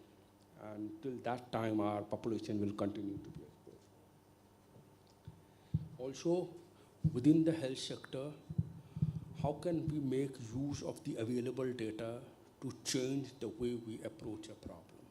That is about a climate health service. Can I use the data of weather and climate to predict in a better way the possibility of forecasting a dengue outbreak, which is not the trend of how we work today? Do we have blueprint designs that will be useful and are valid in context of making and redesigning our healthcare infrastructure? So there's going to be cyclones, there are going to be floods, and when the floods and cyclones happen, all administrators start grappling to finding solutions. What do I need to do with my health facilities? I need to know designs that will work, which are cost effective, and we can in advance give out to our administrators so that they don't wait for their health facilities to break down and then think about them. So there are a lot of such questions that I think are my challenges, and over and above the usual problems that we probably also have a lot of other people speaking. I just book and post some of the things that I think. Thank you so much, sir. I think a lot of challenges outlined for us to definitely look into very deeply. And again, we have the questions of data exposure, infrastructure, and localized actions coming across as big buckets where we need to look into to plan our interventions. So I would like to ask Dr. Mohan sir now about how do you see the climate change influencing the disease patterns in India, particularly amongst the vulnerable communities, and what can be prioritized to strengthen the surveillance regarding this? Thank you. Yeah, first of all, thank you for this opportunity to be part of this crucial discussion. And MSSR works not only in the climate of the vulnerable population, but also they are trying to look into the biodiversity, how it impacts both the productivity and also humans, and then subsequently impacting the health, public health of the community. So coming back to the question of the disease dynamics, we have a lot of evidences already available both in India and the globe on what is the impact of climate in these communicable diseases. We know very well. So because of the increasing temperature, we have increased vector breeding, and which subsequently leads to vector-borne diseases increasing on a higher scale. I say there's an increase in geography of these vectors reported in India. Now you can see a lot of places reporting with more malaria and dengue compared to the previous smaller packets, which happened like 5 to 7 years before. An interesting report, if you see, like the central part of India and the Himalayas is now having a 15-fold increase in vector-borne diseases due to this heat wave. And the another interesting topic which I wanted to again quote here is the prediction of dengue outbreak in India, which was published in Lancet Prediction Journal, which says that India is going to face 23% increase in dengue in 2050 with the current increasing trend of temperature. So I feel this is well addressed in the National Action Plan of Climate Change and Human Health, that temperature is going to be a dominating factor for increasing in the vector-borne diseases as a direct impact. So what you recommend? So the recommendation is already available. As Akaji was saying, we should exactly know the specific data where we can do some actionable implementations. Do we need to have some early warning systems? We should wanted to have some temperature or temperature-specific vector-borne controls like biolarvicides. We don't know, so we have to do a lot of piloting into it. Coming back to the second big issue of extremes of climate, like one side it is drought, another side is the floods. Like both are like two edges. Both causes impact in human health. Let's go to the drought where we have a lot of nutritional depletions because of the drought, which causes malnutrition, subsequently communicable diseases like mumps, measles, that is being spread virus. So the viral disease is spread across in the community. The second important problem of this drought is migration of population from rural to a better place where clustering happens. The cluster leads to a lot of respiratory diseases being spread across these people because of the concentration of the slum areas, which becomes a huge threat nowadays. When small influences spark, then we have around 20 to 30% of the people already got affected. Coming to the flood on another side, if you see, initially leptospirosis was not a bigger disease. Now we started speaking about leptospirosis. Mumbai, lot of leptospirosis cases. Rajasthan, leptospirosis cases. And Sir was telling about Tamil Nadu, newer pockets, leptospirosis cases. All because of unprecedented rainfall, where leads to stagnation, which the region are not prepared for drainages.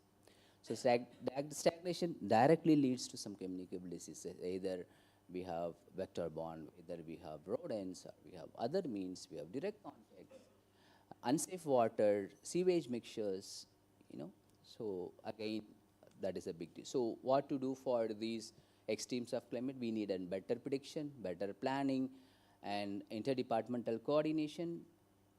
We should think wide about it. The third is the air pollution versus heat that is available in the air. An interesting study which I wanted to quote here, which is done by IIT Delhi along with AIMS, they told, okay, there's a 15% increase in the hospital admission due to increase in heat wave period. It's a straight correlation, which is true.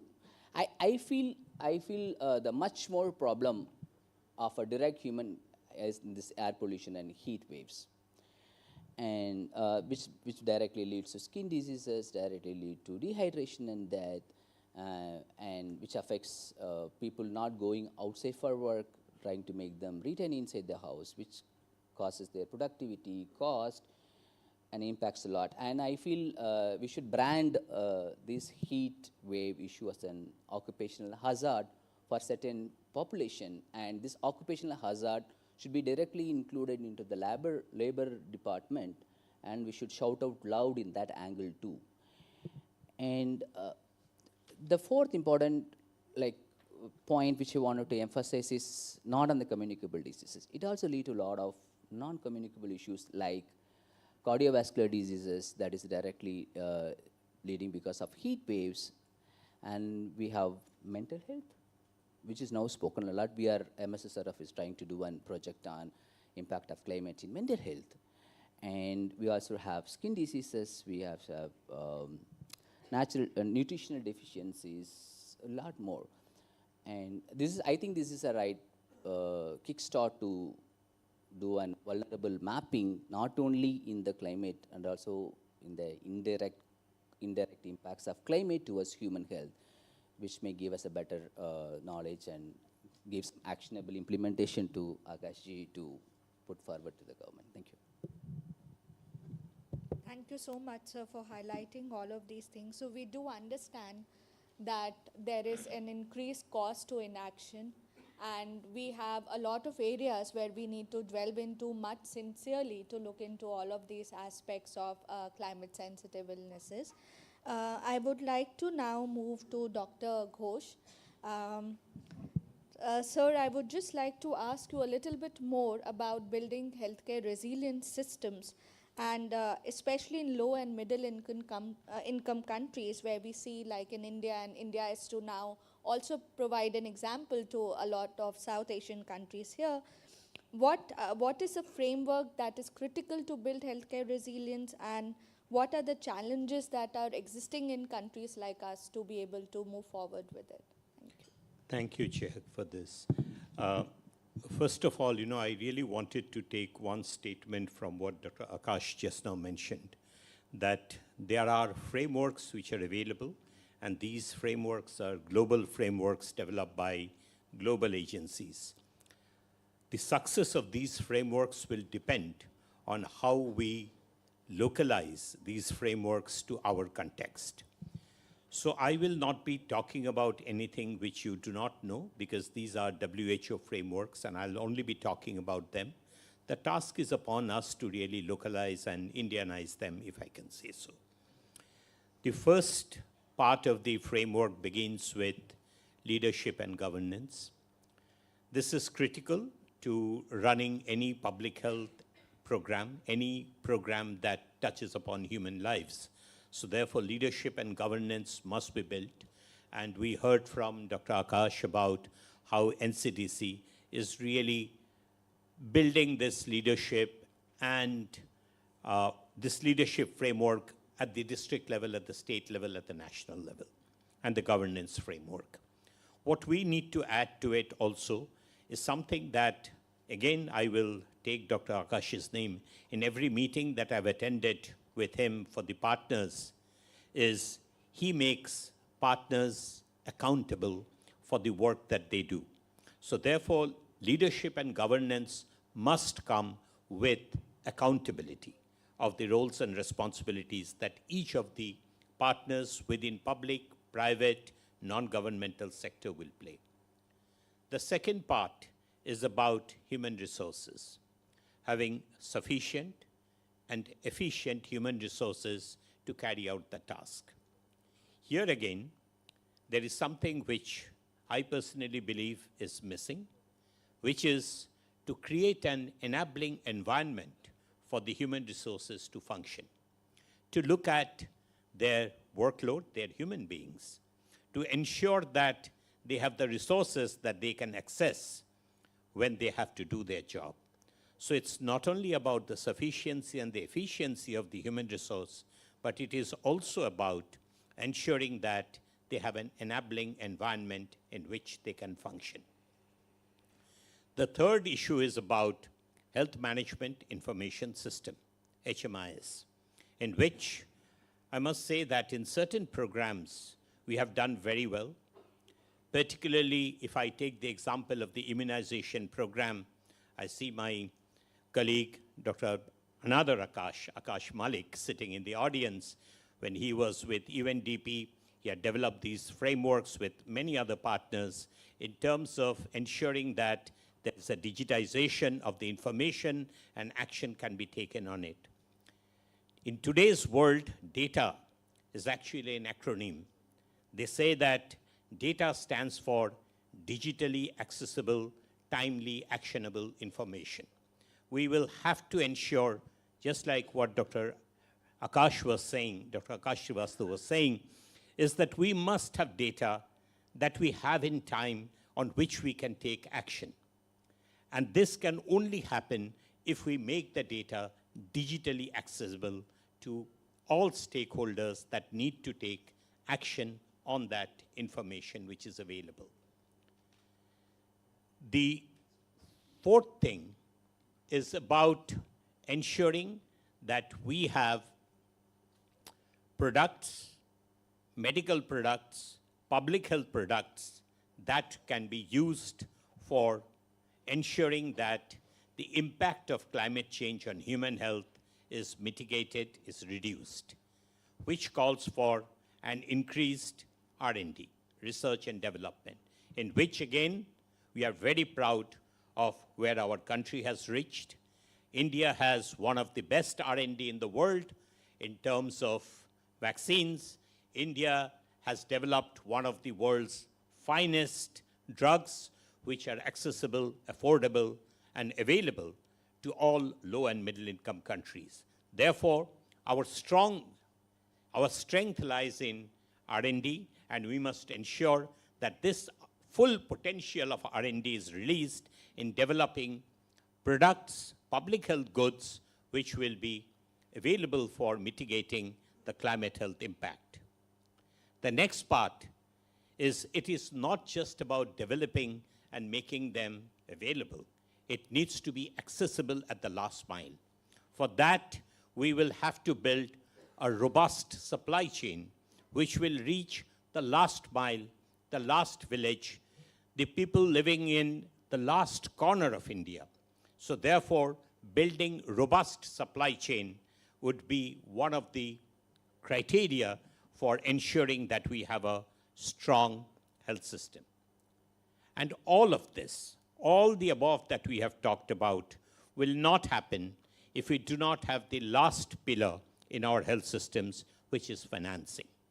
We must develop good models to ensure that we have adequate and appropriate financing to ensure that all of the above that we have talked about, starting from the leadership governance, ensuring that we have competent, enabled health workforce, we have good public health goods, the good public health goods are delivered at the last mile, and we have data generated, high quality data that is actionable data. To do all of this, we need financing. And from India, today we are very proud of our nation because we have reached a stage where we are looking towards a very developed India, Vikshit Bharat by 2047. This is the time that we are investing. But to invest, we need the evidence, and we will come back to the whole question about data that will enable for us to ensure that the policy makers, the finance ministry, invests and supplies the finance in order for all of this to happen. Stop here. Thank you so much, Dr. Ghosh. My second question was to, no, but you've already partially answered as to what we as stakeholders can look into. So I guess from the framework you have provided, we do have a lot of work to do collectively. That's a and have WHO framework. That's a roadmap. whole WHO framework. But Yes. I would, if you allow me just Sure. 5 minutes, like to build a framework on which we can actually work in India. And this framework has worked for other public health programs and should be working for our program also. Let us virtually build a framework in which we will have horizontal grids and vertical grids. In the horizontal grids, if we think about, let's think about a 5I grid. One thing is very, very clear, hearing Dr. Mohan and Dr. Srivastava and the speakers earlier, that the measures for climate impact on human health is not a standalone activity. It has to become a part of the mainstream activity, which means that the first I is about integrating climate and the impact on health into the various public health programs that we have. The second is what Dr. Srivastav emphasized on, measuring impact.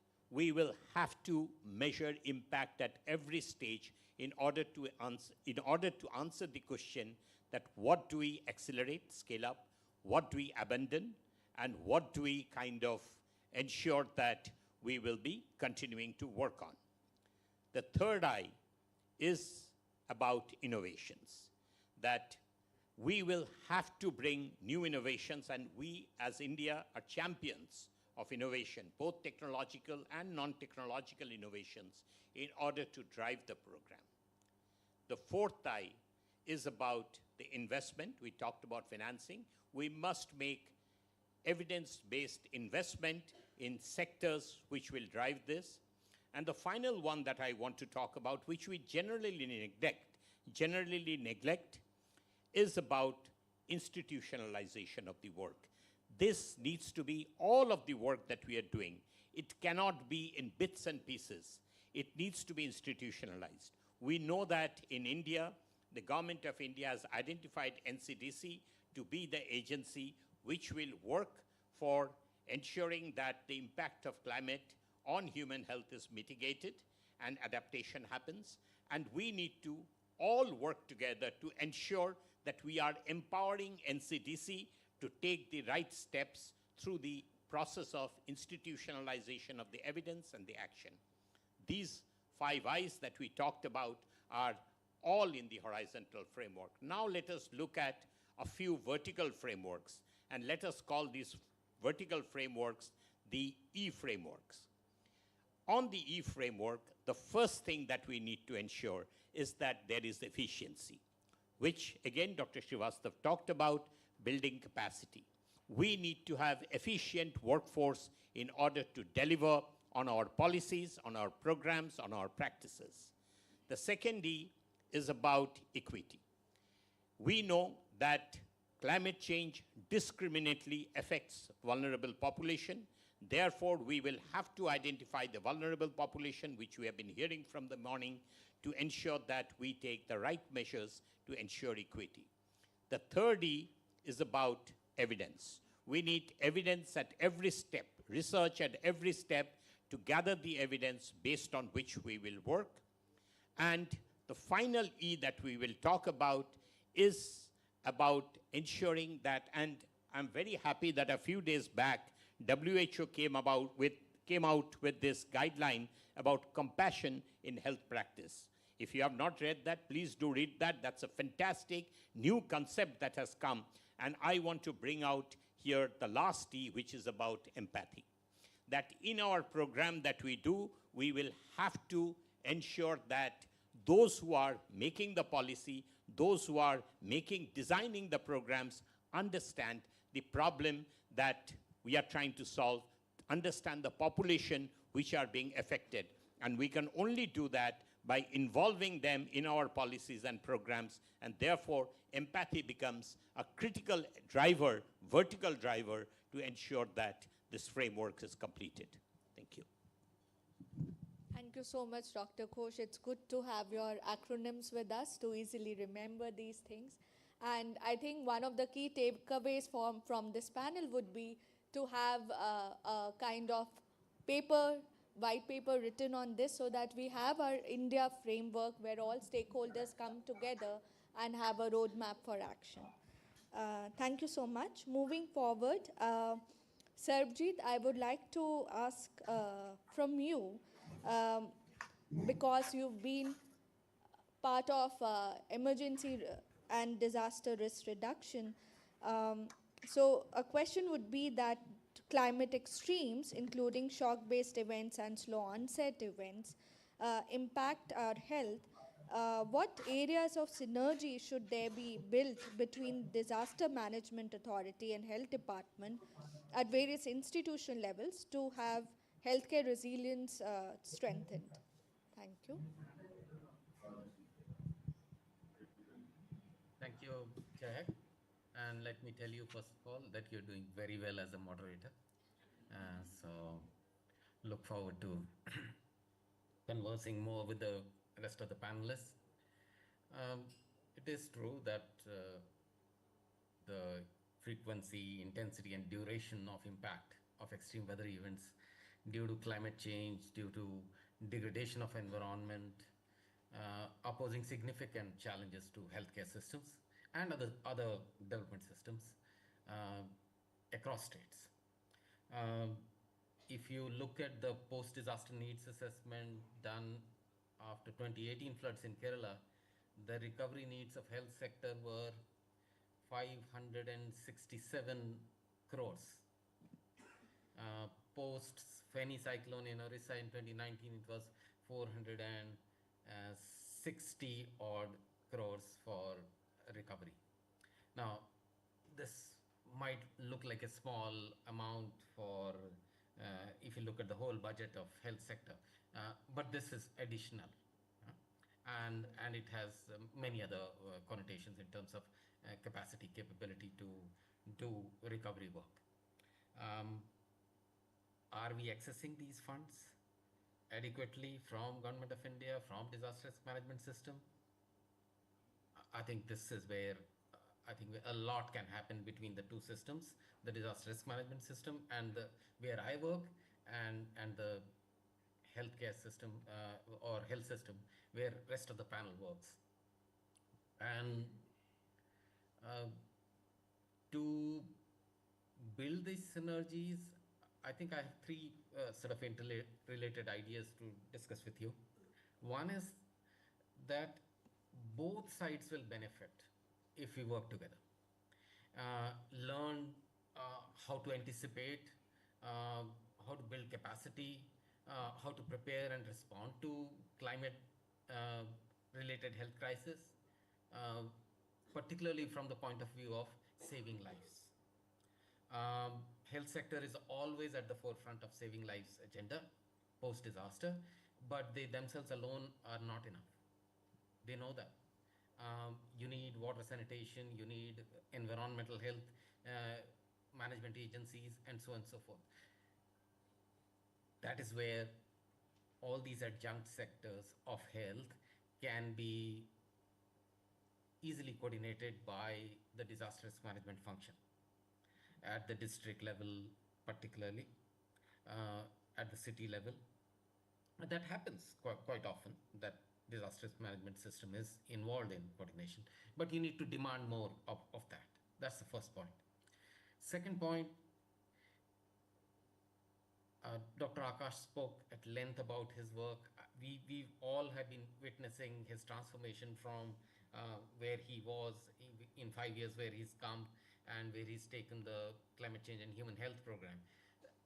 And I think building confidence and leadership for disaster risk reduction results within health sector or within health system is a huge challenge. He knows it, and rest of us all know it. So how can the disaster risk management system help you gain that sort of validation of your work, validation of your risk assessments, and bring confidence in the adaptation priorities which you are projecting or promoting? You may face challenges within your sector, but I think disaster risk management system can be your important ally, and so could be the other sectors. So that's my second point. The third point is that climate risk resilience is a local issue. Globally, we have known it. All the national level work is good, but you still require a lot of local action for resilience. Hence, access to early warning from the disaster risk management system, where I work, and then converting it into impact-based forecast by the health system. So you guys have been doing great job. I always take pride in the fact that health system has been taking anticipatory action, particularly line listing all the pregnant women with expected date of delivery, and then those who are close to the expected date of delivery, then evacuating them on a priority or shifting them to a safer place. I think that's completely institutionalized now. And I think that kind of impact-based anticipatory action is the way to go forward with respect to dealing with extreme weather events. We can do more. And you know, as health professionals, you know who are the ones who need urgent sort of support. But you still need time, no, to take such anticipatory action. How can you buy more time for quality life-saving action? And I think I have 3 suggestions on that. First is systemic preparedness. Preparedness planning at facility and district level, with pre-positioning of supplies, pre-positioning of human resources, mutual support mechanisms, so that people from other districts and other systems such as private sector can come and work with you. And I think that's very important. If you want to do systematic preparedness for districts, I think we have something to offer. In the state of Assam, for last 3 or 4 years, the disaster risk management system and UNICEF came together to develop a preparedness scorecard for multi-sectoral preparedness scorecard for districts. You can certainly adapt that for the health sector here across the country, and we'll be happy to support that. Second, early to long-term recovery post-disasters. Uh, you heard those figures from Kerala, from Orissa on the amount of recovery needs. Uh, I think a lot can happen between the disaster risk management system and the health system in terms of accessing the recovery funding for building back better. And, and disaster risk management system has enough funds from the 15th Finance Commission. Going forward in the 16th Finance Commission, we'll have even more funding, maybe about 30 to 40% more. So I think you should be accessing more recovery funds from us. Third point, and the final point, is that addressing climate exposure and sensitivity, you need facility level not only preparedness, but from a safety approach. So hospital safety approach, where you you look at the whole supply chain and the equipments and the facility and work of the other sectors and human resources particularly, with a clear focus on human resources. For that, you can again access the mitigation funds, capacity building funds from the disaster risk management system. This, in the current 15 Finance Commission, we had 65,000 crores for for the whole sort of budget. Next, going forward, maybe it might be 90, maybe 100,000 crores. So I think it's very important that the two systems work together and create a more sort of enabling environment for safety and security. Thank you. Thank you so much, Sarbjeet, and I think it adds to all of the points that we've discussed here about having an enabling environment for our human workforce and also... Or maybe the health, the people managing the sound system can help me. It's difficult to listen. Oh, we'll check. Thanks. So one is that, and of course we understand that preparedness is key. So even though we understand the uncertainty that is there with climate extremes and shock events, we need to invest in systemic preparedness so that whatever situations arise, we at least have a facility preparedness to be looked into. From this, I would like to move to Dr. Sumitra Suchitra. She is our state nodal officer from Telangana.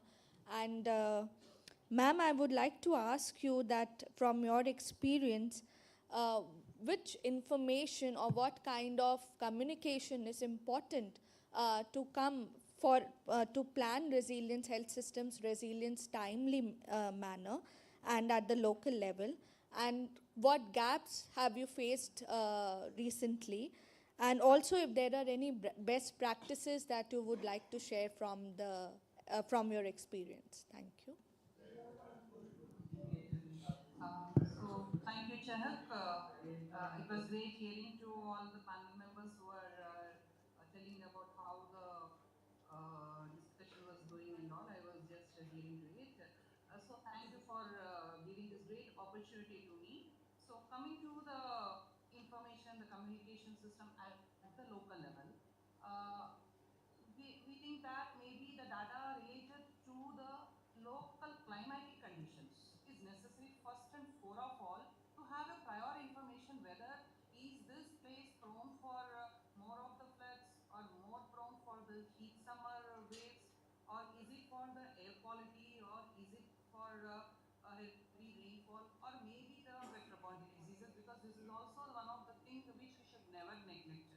So in these aspects of our climate changes, whenever the disasters or the extreme weather variations are coming, where is the information regarding this pertaining to the concerned area? Because one district may be having this problem, or the other district may be having a combination of both. It may be having floods, it may be having also some other of the vector-borne diseases also. So do we have this data system information pertaining to the different local areas in any part of the state as such? So can we classify our districts or the districts associated even in the same district also? One mandal may be affected with one thing, the other mandals may be with something extremities. So that classification, that system of the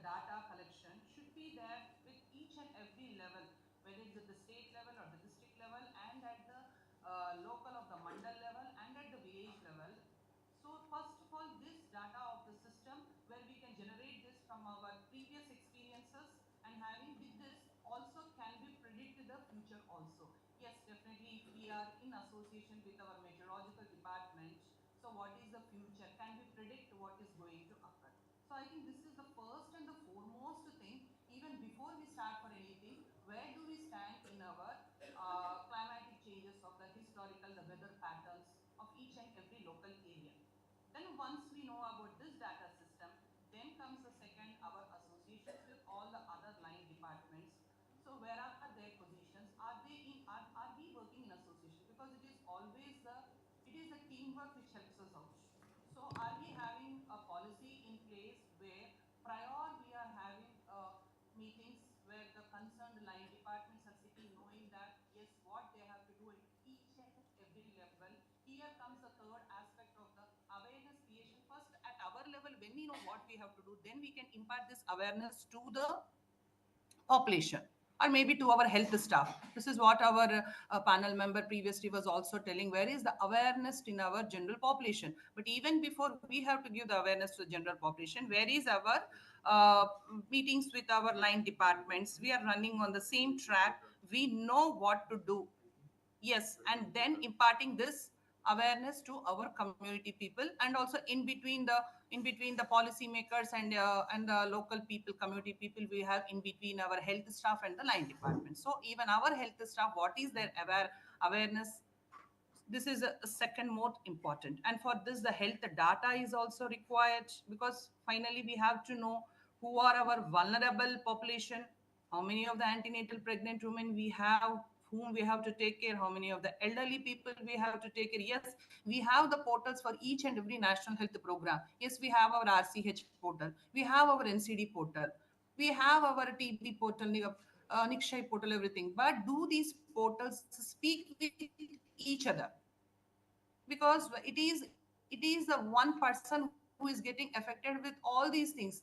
Yes, she may be antenatal woman, she may be having some other NCD associated problem, comorbidity also.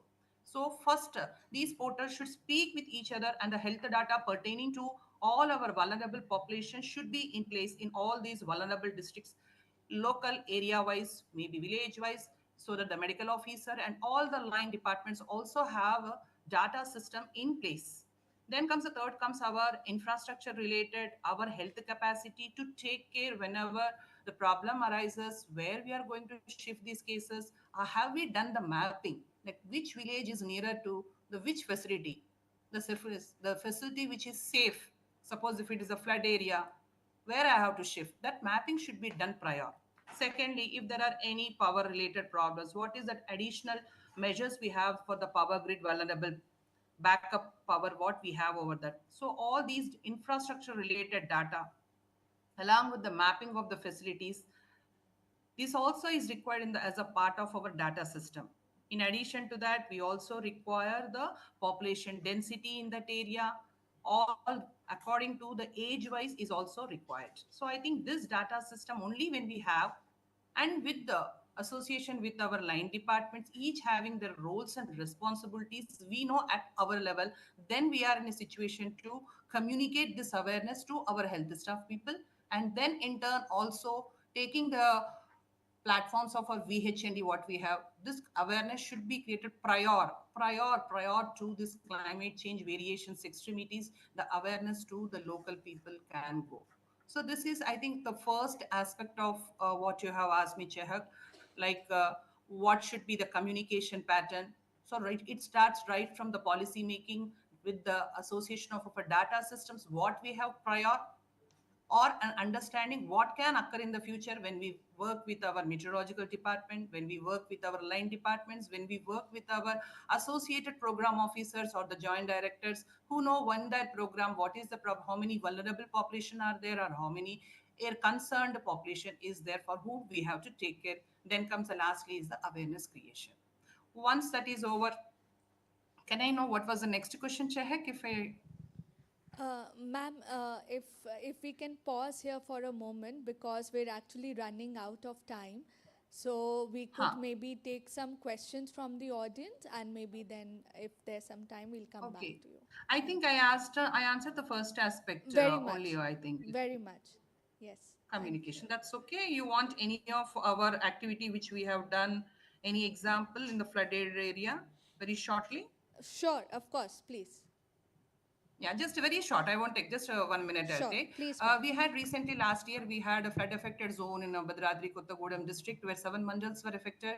So some of the villages were to be evacuated because of the first zone rise. So here, priorly, what we have done was we know the floods are going to occur. So even before the first warning signal has occurred, our officials and all the line departments. So we sat together. Even our Commissioner of Family Welfare has come over. He resided there for 4 to 5 days, and we had total 10 days of flooded area over there. So we had to evacuate all our population from there, especially the pregnant women. We priorly only we mapped where they have to be shifted. We had the birth waiting homes where in the 8th and 9th month pregnant women were shifted over there, and during these 10 days the deliveries were almost 26 deliveries were conducted by the safe zone areas where these people were shifted. Our pregnant women were shifted. At the same time, the elderly and the palliative people were also taken care. The palliative people were also shifted to the palliative wards which we have at the district hospital, which was the safe zone of that. We worked in that aspect. And not only that, we had prior only the not the concern but even the reserve staff, the health staff from the nearby districts were shifted over to have the health camps. They were residing 24 into 7 to work over and to take care, and whatever requirements were needed for these people who were shifted to that new places. But shifting them prior was very difficult. That is the reason why I told the prior intimation to them, because usually their mindset will be that we will not leave our place and go. So we had to take the help of the village heads to explain to them that problem will rise once the second warning signal comes. It will be very difficult. So we had to work a little, but we have done it. Finally, made them understand and shifted them, and all the care was taken, especially of the NCD people who were taking the diabetic and antihypertensive medication. That the program officer in before was having the list of this, and the medicines were made available at the health camps and at the places where they were shifted over there. And once this all care was taken, the food supply, everything was also taken care by our revenue department. Always were there with our health department people. And not only after during this 10 days, not even the care, even after everything has come back, the floods has receded down. When they were shifted back to their homes which were not in good condition, the cleaning itself, everything was taken care by the revenue people, and we have given the hand holding support for 2 months for them. Initially, house to house survey was also done, and if suppose 5 to 10 cases of fevers were found, then we again set up a camp over there to take care of them. And from the revenue side also, there was a help for them in cleaning of their rooms and making them the temporary rooms available, because all their kitchen, everything, equipment was destroyed. The supplies were given from there. So for 2 months, we were hand holding them. The support was given to them from our side till they have come back to their routine life. So once again, I stress the prior management, the prior planning. Then comes how you will execute that in place with the help of your association departments, with all your program officers and line departments. And not only once the problem is over, post also how much post effect, how much care you have taken for our people also carries a very good approach, I feel, and that we have done in this Bhadradri Kottagudem. So thank you all. Thank you. It's all from my side. Thank you so much, ma'am, for the detailed sharing of best practices and how anticipatory action helped. Now I would like to open the floor for our audience. We'll just have very few minutes left. So if there are any quick questions, comments, feedback, something for us to look into, please.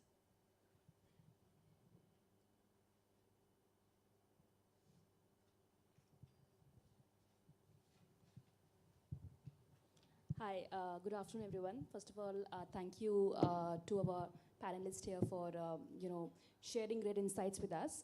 I am Dr. Anuja. I am from Swasti. Swasti is a public health agency where we work with the most marginalized communities across the domains of primary health, community system strengthening, health system strengthening, and climate resilience. I have a larger question to the panelists. We've talked about frameworks, right? And I just wanted to bring the attention to another framework, which is called HEAT framework, and which has strong linkages with WHO and WMO. And it is basically, it has 4 pillars. H is for health systems, E is for enablers, enabling systems, A for architectonics, and T is for technology. So given these global frameworks and strategies, how do we ensure their effective sort of localization within India's health context? I know it's a larger question, but would love to sort of hear your thoughts.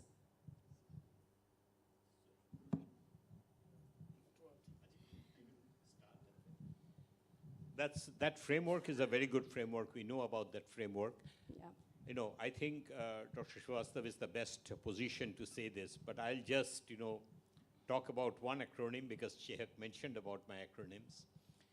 It is generally believed that the future of healthcare would be driven by 3 T's. One that you mentioned about is technology. We heard from everyone. The second is about teamwork, that all of us have to work together. It's not about a single agency. But the third one is probably the most important, which is about trust. The trust of the community must come in order for this to be embraced at the community level. Therefore, technology, teamwork, and trust would be the drivers. Sure. So, what in specific would you like to know in that framework from me?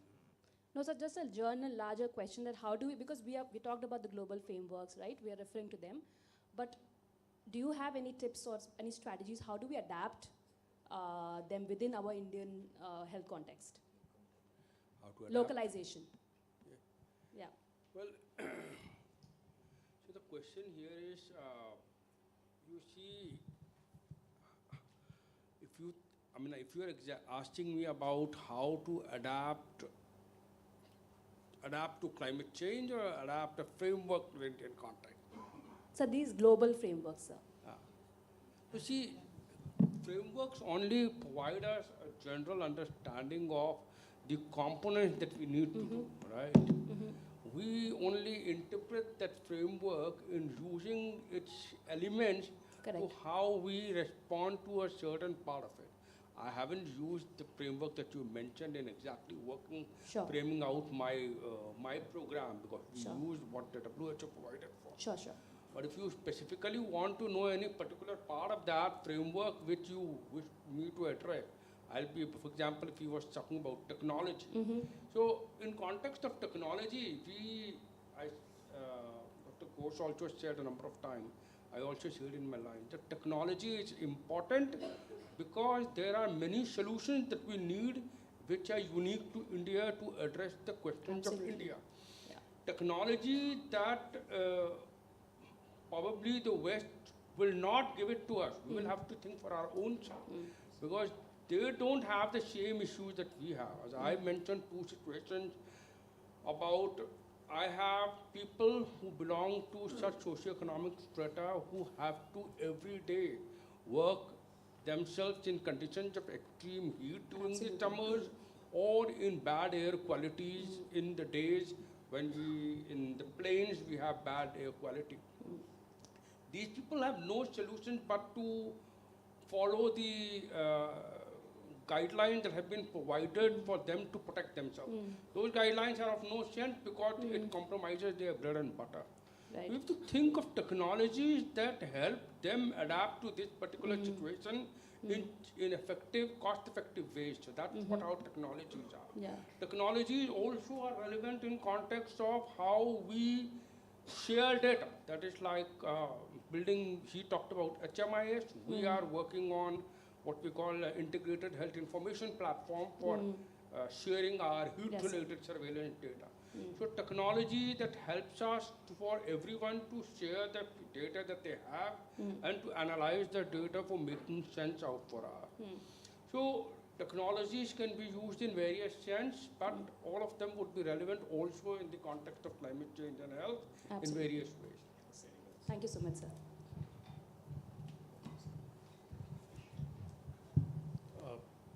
Thank you. This has been a great learning session. I'm Dr. Akash Malik from the Gates Foundation.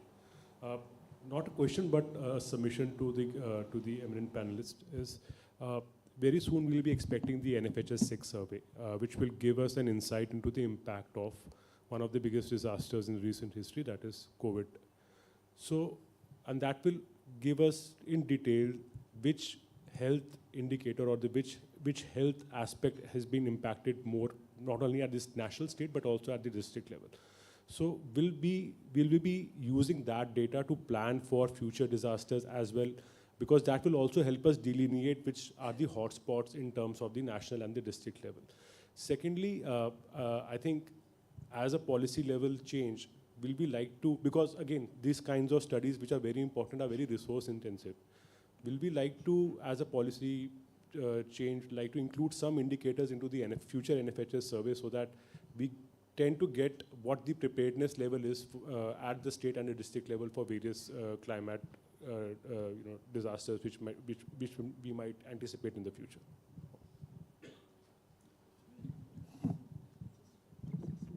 So just very briefly to the first part of your question of having indicators included as part of such studies.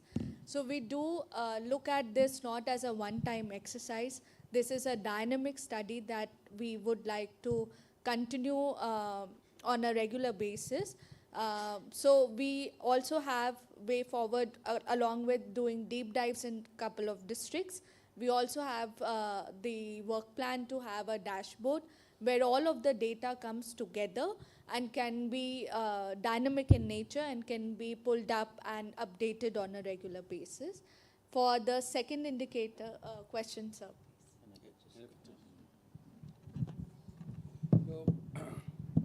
If you're asking about for the NFHS, there are some, I think, already conversation going on for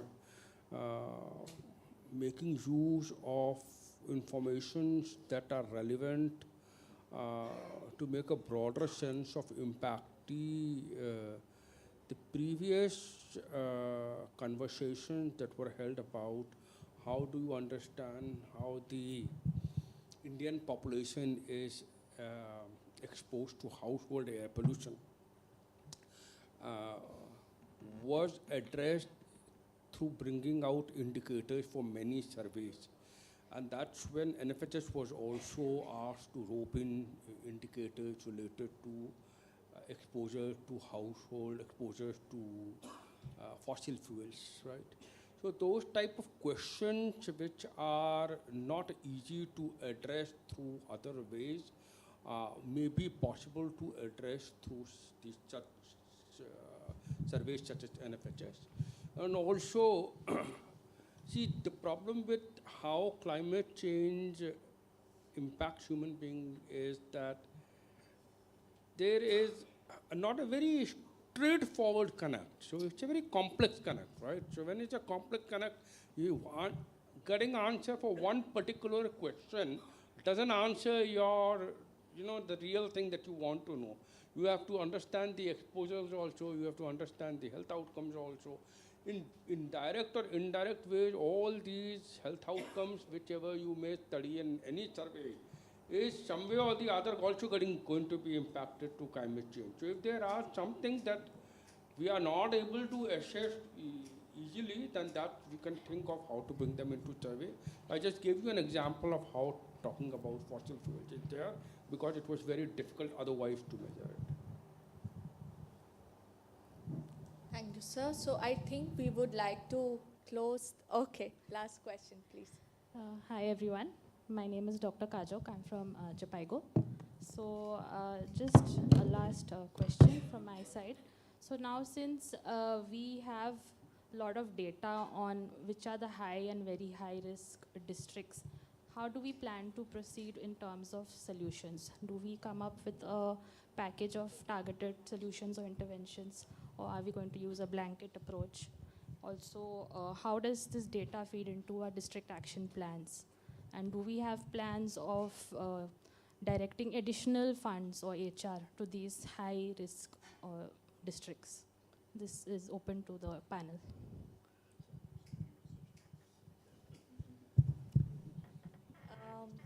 So we do have the component of looking at integrating this into the district action plans. We are looking at having state level and district level profiles, which as a part of our second stage of engagement, so that they can be incorporated into the action plans. And I'm sorry, I forgot the other.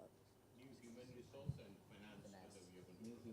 Right, so I think maybe we are in a preliminary stage to talk about that. We will have more discussions around the second phase and then come to how we look at targeted planning using this study and taking it forward.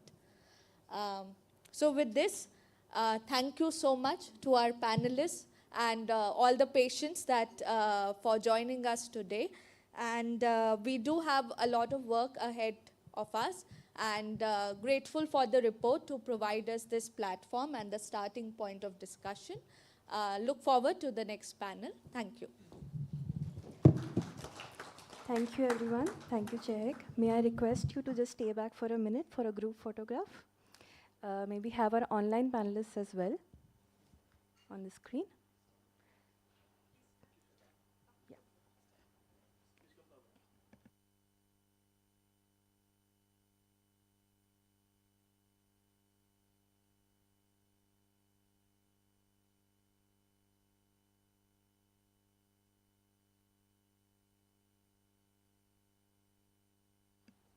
Thank you.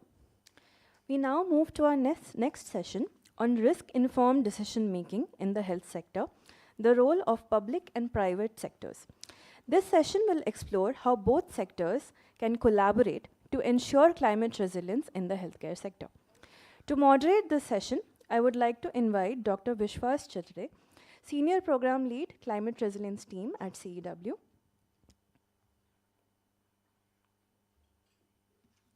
Joining him on the panel today are Dr. Ratnesh Kumar, Lead Specialist at CDRI.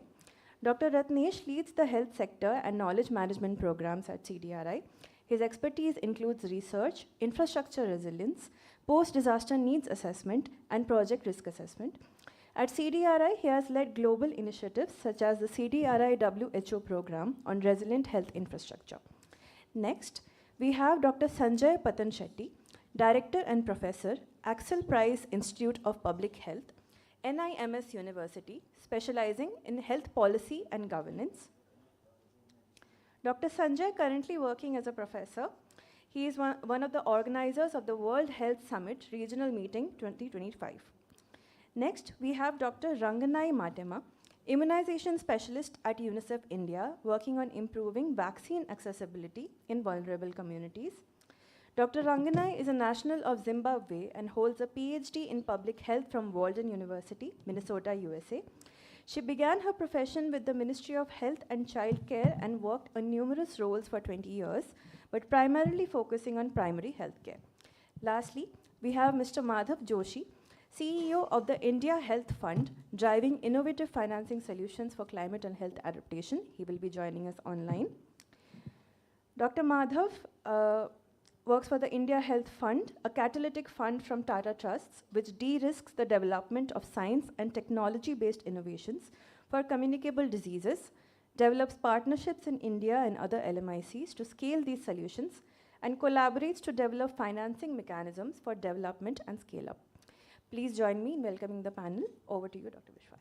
Thank you. Thank you, Anna, and thank you for all the panelists to join us here. Madhav, can you please let us know if we are audible? Yes, loud and clear. Good afternoon, everyone. Okay, great. Thanks, Madhav, for joining us despite of your busy day today. So I think we have heard from the earlier panel as well as we have looked into the recommendations of the study, the findings that we are going to dwell upon, and we really want this panel to evolve in terms of how do we take up these recommendations also to the next level, considering the expertise and the niche areas that the different organizations from whom we have the different representatives here to take it up further to the next level. So Madhav, maybe I'll begin with you and your quick reflections, like an open intervention of 2 minutes to get it started, and then I will go one by one to all the panelists. Then we will have some of the questions specific to particular panelists, and then we will have open round of questions from the audience as well. Over to you, Madhav. Thank you, Vishwas, and good afternoon, everyone. My apologies for not being there in person, but this technology has made it possible to now have these conversations. So India Health Fund has been very active in de-risking the development, validation, and adoption of technology-based solutions which are helping improve diagnosis, treatment, and access to care for a number of infectious diseases, which include climate-sensitive diseases like dengue, chikungunya, malaria, as well as lung health, with a particular focus on TB, and obviously we're well aware of the impact of air pollution on lung health. It's been a lonely journey for us in many ways, because when we start, we're a relatively new organization at Tata Trust, and we're only 6 years old. But when we started, the impact of climate change on health was largely understood by the research community. So as a front runner in investing in tools and technologies which are actually helping with adaptation of health systems, we were one among nobody. And I really appreciate the work that's been done by CEEW in creating this vulnerability report. Because what this has done is, it's first of all put a spotlight on not just the challenge of climate change, but what climate change is doing at community level, and which communities are not only the most heavily impacted, but where they're situated on a geographical basis. And it's a great compliment, as well as support for the work we are doing, because it helps put a face to where these technologies that we have funded and supported are most urgently needed, and allows us now to have more granular as well as effective engagements with districts and states to really enable the adoption of these tools and technologies to help in the adaptation needs that they have, that these areas really address, that these areas really need.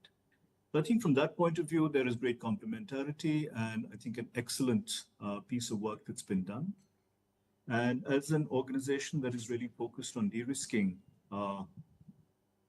tools and technologies for climate and health adaptation, among other areas, we'd be very pleased to, I think, work very closely with all of you to facilitate both an understanding of where the greatest needs are, and also facilitate the adoption of tools which can really help mitigate in the adaptation to many of the challenges that are coming up. So I'll stop with that, and back to you, Vishwas. Yeah, thanks, Madhav. And I think definitely I will pick up your first sentence on the journey has been very lonely. So I think it is a job of all of us who are there in the room to make sure that we all collaborate and take this journey together in order to really make it a successful journey. Dr. Ranganai, may I request for your quick reflections as an open intervention to begin with, and then we will come to the questions. Thank you. I belong to the immunization cluster. And over the years, I've seen the effects of climate change in the population. Number of infections that we thought were under control are now getting out of control, migrating to areas that were not affected before. So I think this discussion is really timely, so that as a country we make plans on mitigating some of the effects of the climate change. Thank you.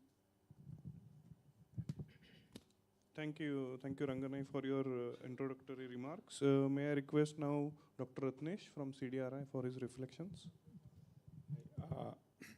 So first of all, congratulations for this report. And, it's good that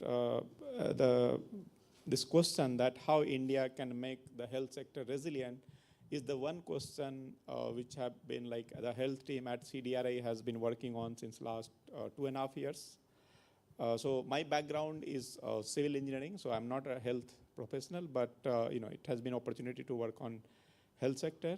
And picking up some of the words or the questions that arose during the previous discussions, like Ms. Pallavi, that emphasizing the intersectoral coordination, then Sarabjit emphasizing the systemic view, water or waste systems are not working, that kind of thing.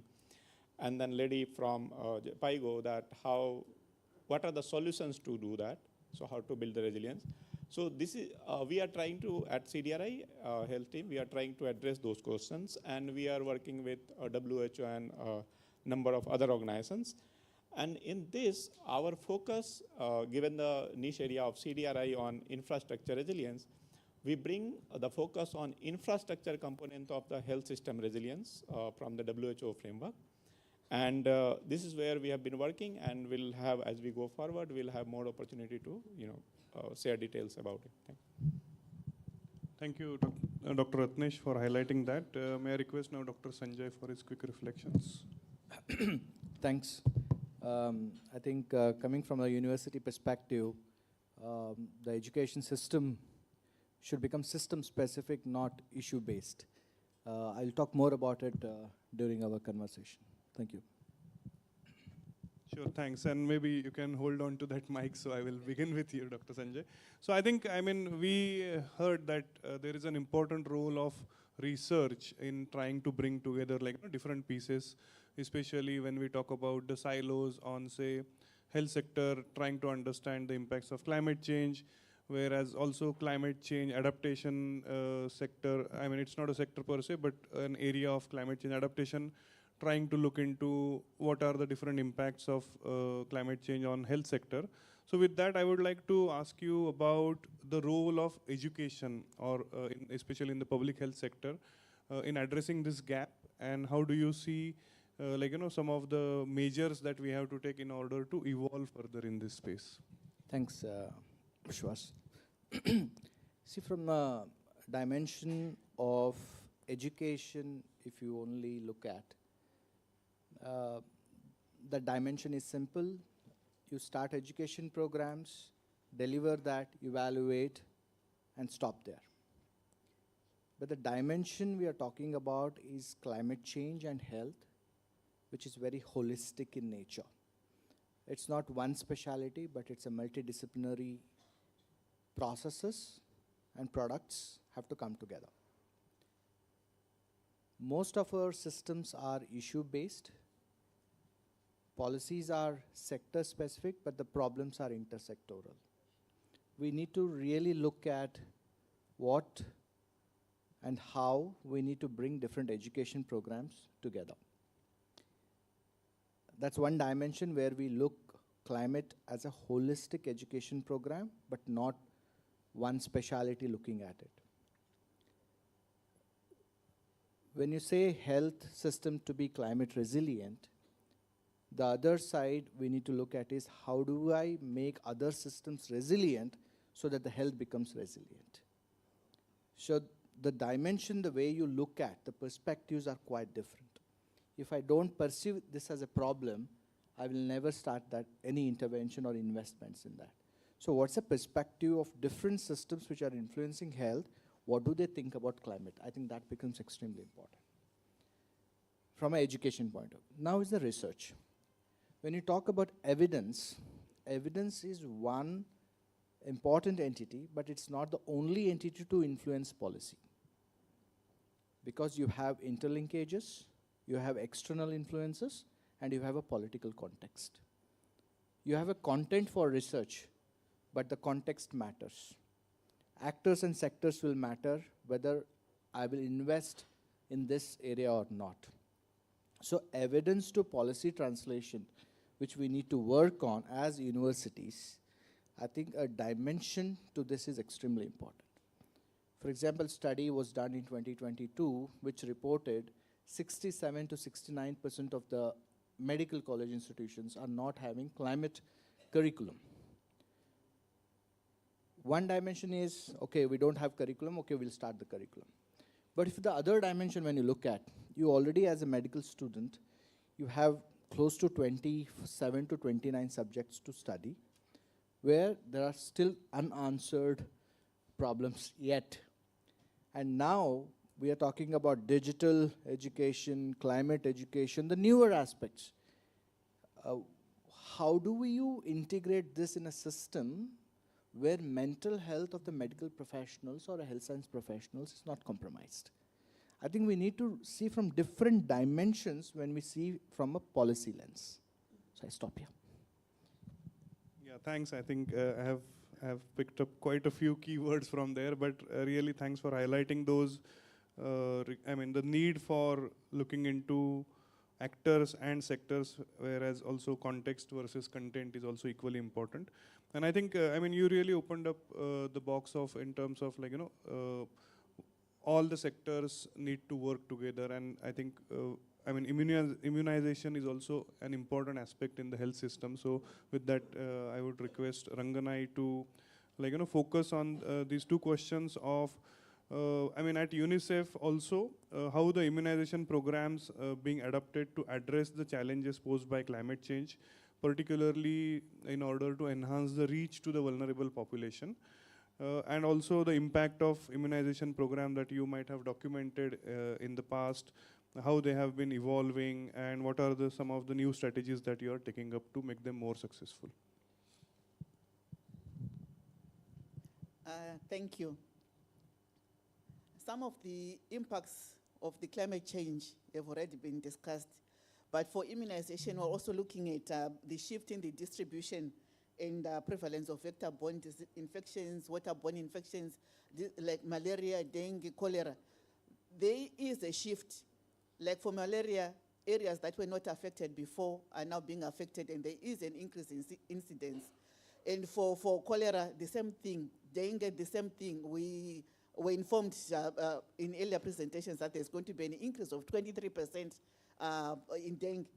So there is need for the research and for the scientists to come together to see how they can develop vaccines to mitigate this. We already have malaria vaccine that has been developed.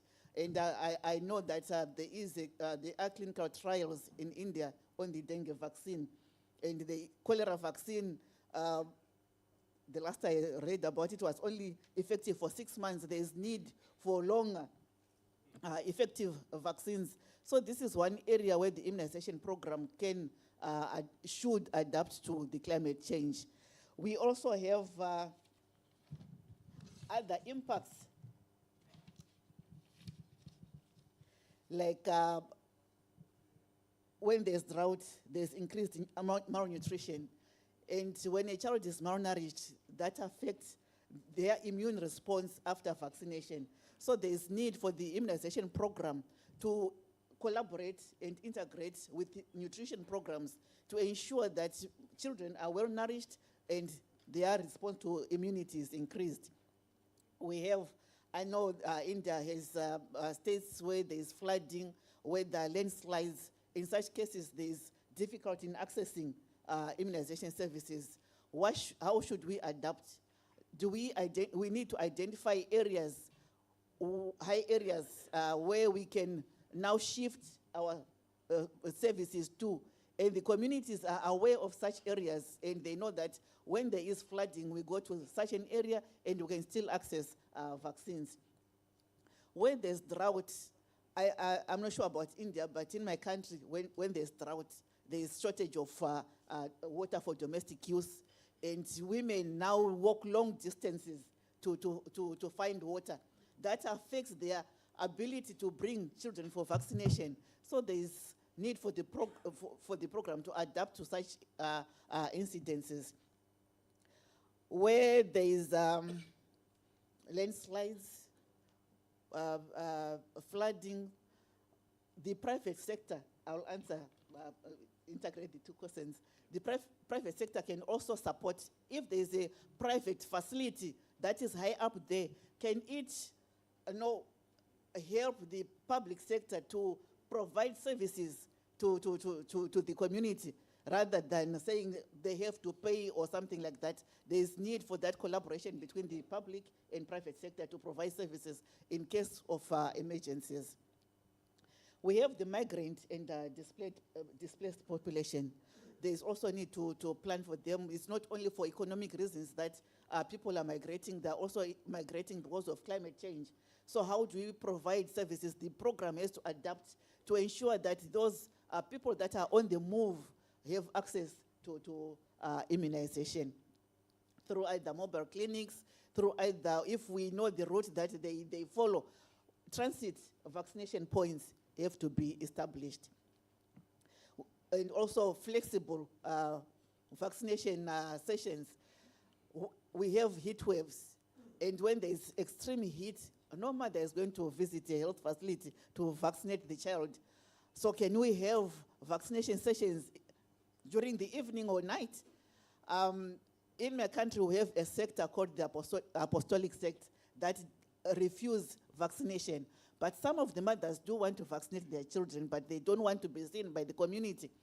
So some of them have negotiated with their local health facilities that can you provide vaccination at night so that we can sneak in and vaccinate our children. So maybe these are some of the things that we need to decide to combat heat, because even the health worker is affected by the heat.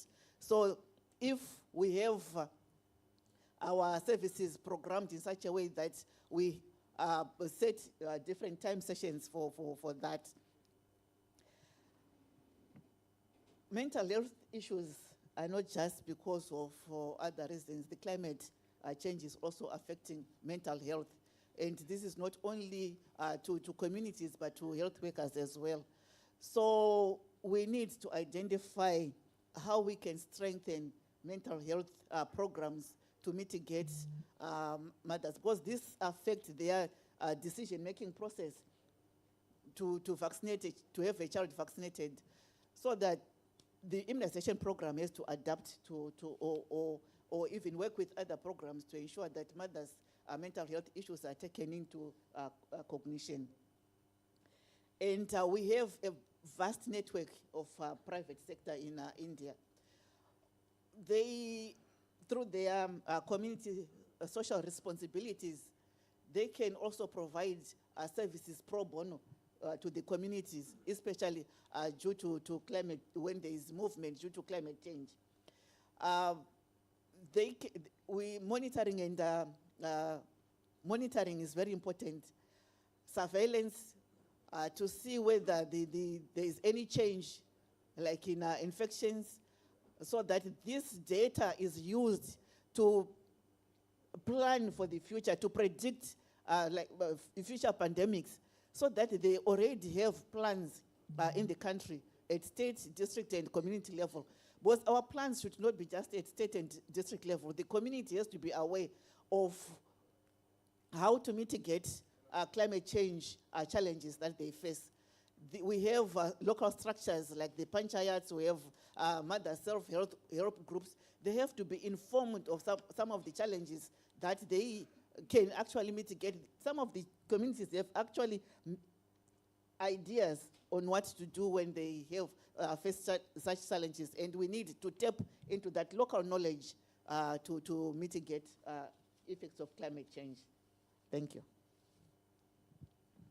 Sure. Thanks, Ranganai, for highlighting some of these important issues, and also for highlighting the role of private sector. I think CSR is an important aspect to be considered in India, and especially I think there is a role of private sector that is already taking some action on this, but maybe we can further strengthen that action. So I think in terms of strengthening the health system's resilience, I think infrastructure also plays an important role, and CDRI has been very instrumental in order to not only establish this in India, but also to help with so many other countries from SIDS and IRIS, etc. So I would like to ask you, Dr. Ratnesh, what kind of strategies CDRI is implementing in terms of this disaster resilient infrastructure? And can you specifically identify some of the collaborations that you are undertaking in this? Thank you, Vishwas. So, and I'll pick up from where Dr. Sanjay and Dr. Metema has left, that when we talk about health system, there are multiple perspectives, multiple dimensions that needs to be considered. But just just to highlight that how infrastructure or health infrastructure is lying in the entire health system. So looking broadly, when a disaster or an extreme climate event happens, it affects health system at 3 levels. First is health of the public, health of the population, or public health we call it, that you have new diseases, you have heat stresses, you have different kind of vector-borne diseases, and so on. So first level is the the health of the public or public health. The second level is the operations of health facilities, hospitals, and so on. So when you have extreme climate event, like you have heat wave, so are our hospitals designed to function in those extreme heat conditions? So there are cases from Ahmedabad where I've seen that by implementing some of those heat measures, the hospital was able to reduce morbidity, mortality, and so on. So, and then even during disasters, we have seen in Chennai and other cyclones that health facility, their operations are affected. So the second level is the operations of the health facility which get affected by extreme event and climate. The third level is where infrastructure comes in. So if you have a big disaster, and climate change events, the health infrastructure itself get damaged. So then it is not in condition to either provide, the cater to the public health or even have a normal operations during disasters. And we have seen such cases in the past, like we remember the Chennai flood when a hospital basement was flooded, the generator was in the basement, the hospital could not function, and it led to a number of deaths and so on. So looking at the three levels of impact, so CDRI from its own niche area focusing on infrastructure, we identified that there is a need to build resilience in the health infrastructure itself. And on the other two components, the first two levels, there are other partners who are already working. Like we have WHO, we have PAHO, we have other organizations like World Bank and ADB, they are supplementing and supporting the construction of health infrastructure as well. So CDRI is partnering with these organizations, especially WHO. And we started our health program with a pilot program in Sikkim. So I'll take a couple of minutes to explain what we are doing there. And when we started working in Sikkim, so we did not went there with a fixed agenda that this is the kind of program we will do and something like that. We had a first field visit, and after that, we identified certain areas that needed to be worked upon, but there was advice that we should have a consultation. So we held up 2-day consultation just to identify what needs to be done to make the health infrastructure resilient. And as in the previous discussion emerged that it is requires a multi-ministerial, multi-sectoral coordination. So in that consultation in Sikkim, we invited 12 state departments. And we kind of went through the list of ministries to invite all of them. But during the 2 days discussion, which was based on scenario-based planning and all, it emerged that all of those departments had some role to play in the resilience of health infrastructure. And I can say you one, two insightful conversation that happened. So there is the director from the power department and director from the health department sitting next to each other. And then one says to other, the power, the health sector, the director from health says, you always cut the power at the wrong time. We have operations going on and then we can't manage it. Then the director from the power department says, it has been 5 years since your hospital operational. You have never told me your demand or what is the load. So that kind of conversation, it happened there first time when we brought these stakeholders at the first time. And also looking at, and this, so there were people from infrastructure department also, and we interacted with them. And then there was a lady who came and told me that, anytime you talk about training in health sector, people come, they train the doctors and they go. But when disasters happen, these doctors come to us and say that how to operate this hospital in these conditions. So then we realized that, on health side, there are significant things are going on, but CDRI could bring a lot of strength in terms of capacity building or value addition on the infrastructure side. And based on this, we designed a program in which we focused on 4 critical aspects, interventions, I would say. First is capacity building of stakeholders, which should include doctors, yes, and these, so there were 2 parts of the capacity building. First, focused on training of doctors on disaster preparedness, disaster management planning, emergency response, mock drills and all, which was led by WHO. And then second side, focused on training of capacity building of infrastructure professionals, fire department, even the security guard, they were part of this. And then it was such a wonderful experience because half of our audience was doctors, half of them were like infrastructure departments and other departments.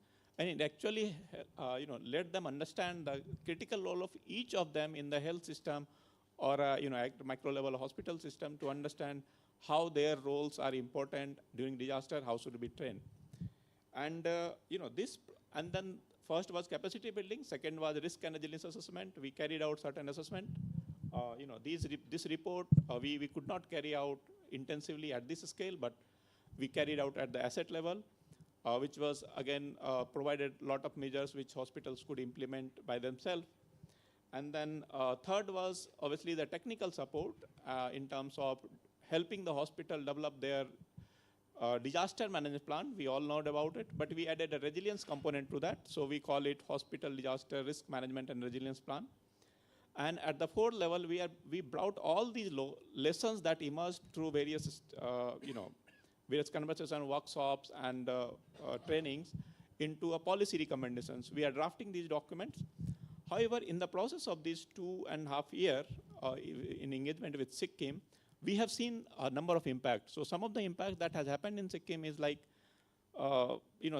there was no fire officer, dedicated fire officer at the in any of the STNM's Sikkim's hospital, but now their main hospital has a dedicated fire officer. They have started fire audit and subsequent other things. And during this period only, we completed our workshop between June to August 2023, and October 23 we had a glove. So, the timing also of our, unfortunately, the timing also was suitable. So we could see the impact of our intervention even after the glove. I was part of the PDNA team also from the NDMA side. And that's very heartening, and you feel satisfied when you go to the ground and people say that those trainings was extremely helpful in responding to that disaster. So I'll stop here, but my overall basic would be that in this report I was going through the main recommendations. There are 8 recommendations, and Dr. Vishwas, I admit that we have been actively included 7 of those recommendations.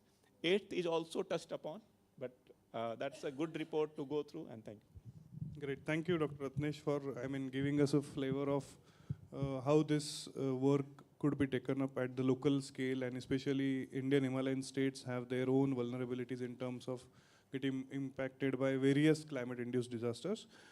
So I think, whenever we talk about anything new, and climate change is not new, but when we talk about intersection of climate change and any of the sectors, may it be water, agriculture, or even for that matter, health, which we are discussing today, everything comes and stops at, but where is the finance? And I think we have our Dr. Madhav Joshi online, who should be able to shed some light on that, bringing a new perspective from India Health Fund. So Madhav, I would like to just know from you how India Health Fund is leveraging innovative financing mechanisms to combat climate-induced diseases and disasters. And also, what role do you see of public-private partnerships in this endeavor? Thank you, Vishwas. So for those in the room who probably haven't heard of India Health Fund is a catalytic fund that Tata Trust set up in 2017.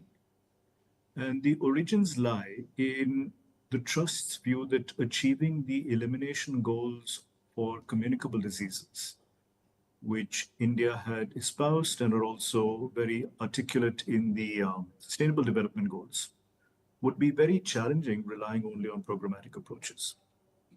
Now, science and technology was identified as a potential disruptor which could help accelerate the ability of programs to come closer to the elimination goals. But the related hypothesis that the Trust had was market failure had prevented the private sector from making the investments that were needed in tools and technologies for infectious diseases, which was very different from what was happening with NCDs. If you think cancer, diabetes, cardiology, there have been massive investments in therapeutics and diagnostics and adherence solutions, which have made a big difference to patients' lives around the world. That hasn't happened in the case of infectious diseases for reasons that are fairly obvious. And it was to address that area of market failure that India Health Fund was set up as a catalytic fund, which would provide the patient capital that was needed but not available to the developers behind meaningful interventions, so that development could be de-risked with grant financing from India Health Fund, and for India Health Fund to catalyze other funders to increase that pool of funding to create solutions that are relevant not just for India, but for LMICs as well. Particularly leveraging Indian science and Indian design for value capabilities to make sure solutions were fit for purpose and not retrofitted from other parts of the world. what we've been doing. We've been using grant funding as the first point of entry to support the development of a solution which otherwise would not get financing to develop. We also, along with development funding, enable a lot of market access for solutions that are developed with our support, so that the first point of entry into the public health system can be facilitated. With that, we also then support operational research and implementation research to create the evidence that public health systems particularly need for large-scale adoption, and also make these revenue ready so that they are sustainable in the long term. And as I said, we use grant funding as the trigger.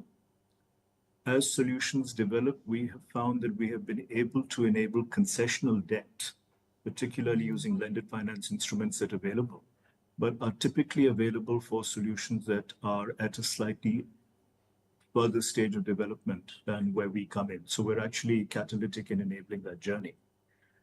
And once something is actually ready and has proven revenue potential, is where we're now seeing private equity and venture finance coming in and making some fairly substantial investments. Because the potential, as I mentioned, for everything we support is not just in India, but other developing countries as well. And we've seen that, that virtuous cycle playing out more than once now. So that's how we use financing and innovative financing. And an area that we are now beginning to explore are volume guarantees through some of our partners, so that a long-term volume guarantee allows a developer to take a long-term view on pricing as well as production capacity. And it's really investing ahead of the curve, but making sure that the end is in sight and financial sustainability is baked into the scope of all of that. So that's really a quick overview of how we look at innovative financing and what we do. Thanks, Madhav. And I think I will also take up the next question for you, since you are already enhancing the role of catalytic funds. So, I mean, when you are reflecting on your work and especially bringing in these innovative financial mechanisms in this health sector, these kind of risk assessments, and I would like to understand from you, what kind of role do you see of these climate risk informed decision making to really see how these solutions could be developed further? And do you have any example in mind that you would like to highlight here? Fantastic, and thank you for. So everything we do is based on needs as articulated by providers of public health. We have a fairly extensive process, similar to possibly what Ratnesh described, where we really engage with public health providers at municipal, district, state, and national level in India. But we also then engage with providers representing other parts of the world. And that is organizations like UNICEF, other foundations like ours, as well as the WHO, to make sure that we have a well-curated and well-validated set of problem statements, which are all based on need gaps, where solutions are either needed and not available or inadequate to address the challenge that is being encountered. And given that our work addresses a wide range of areas which all fall under the gambit, all under the umbrella of communicable diseases, these are all climate sensitive. These are all climate sensitive diseases. And what we've seen is that one of the largest need gaps that has been expressed is the need for surveillance, predictive analytics, decision support, and early warning systems. A lot of what was also, I think, mentioned in the previous panel. And this is particularly coming from, in India, district and state level public health providers. But for them, it's really not just knowing something might happen, but predictive decision support to where, what, and the potential intensities so that they can take preemptive measures to really avert problems. And I think that's really driven some of our investments, and I'd like to maybe highlight two. I'll start with the most recent one, which is in partnership with the government of Rajasthan, where for the last 10 years, the government has been working with an organization that has digitized the data collected by community health workers. These are particularly ASHA workers, ANMs. There is a large body of data that's available, spanning pregnancy, immunization, disease incidents, and this is all digital, and this cuts across different disease sectors. And I think somebody also mentioned that while these exist, they're also in silos. So community level health data is now available at a granular level in Rajasthan, retrospectively, and will be available prospectively as the data is collected. We are financing the development of a climate and health vulnerability index, which overlays climate-related data, air quality, rainfall, humidity, temperature, and a number of other parameters over this base of community-level health data. And learning algorithms are being trained to develop predictive analytics of not just where climate-related health risks exist, but what is the nature of these risks. And the pilot that was done before we announced our investment was for the prediction of dengue in certain districts, and unfortunately, the model predicted outbreaks of dengue with 99% accuracy.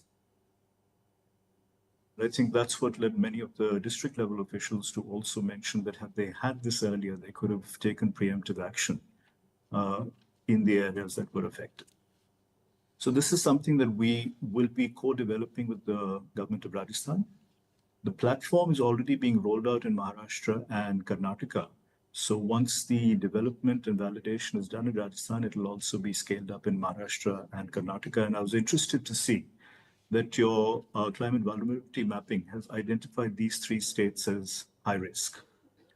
So there is now obviously the potential to also work very closely with you and your partners who have developed this index to also possibly prioritize some of the co-creation with areas that are high and very high risk as identified in your index, so that the sum can become greater in the parts. And that is also the role that collaboration can play, because we are funding the development of this index.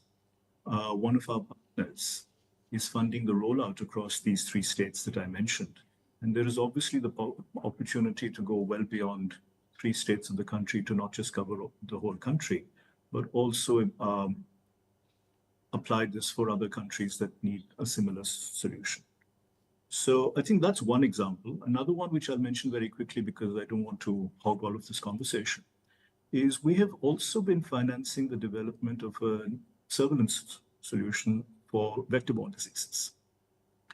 And this again came from a problem that existed, which is the problem of entomology.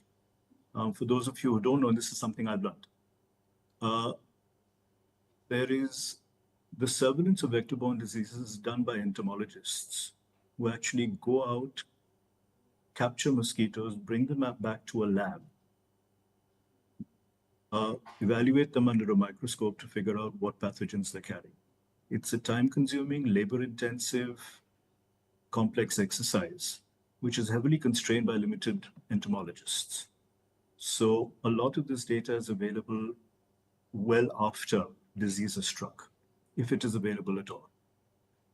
So we've been financing the development of an AI-based solution, which is a very simple system of traps. The traps have sensors in them, and the sensors have been trained to read the wing beat frequencies of mosquitoes as they enter the traps. And different species of mosquitoes have different wing beat frequencies, and each species carries a different disease. Algorithms have been trained to detect 10 different species of mosquitoes and their disease-carrying ability with 99% accuracy. So for the first time, it is now possible to get real-time information on concentrations of mosquitoes as they are happening, so that more effective mosquito control activity can be undertaken. And because this is hyperlocal data, it also helps identify breeding spots. So the city of Bombay is now deploying this in one ward, as is the regional mosquito research center in Bhubaneswar, and with engaging with a number of other states to pilot and scale this up, because this is again real-time information on a climate-sensitive disease, which can have, I mean, we're all aware of the potential impact that many of these diseases cause. So I think that's how we're looking at decision support, data systems, and early warning. And it's very fundamental to what we do. Over. Yeah, thanks.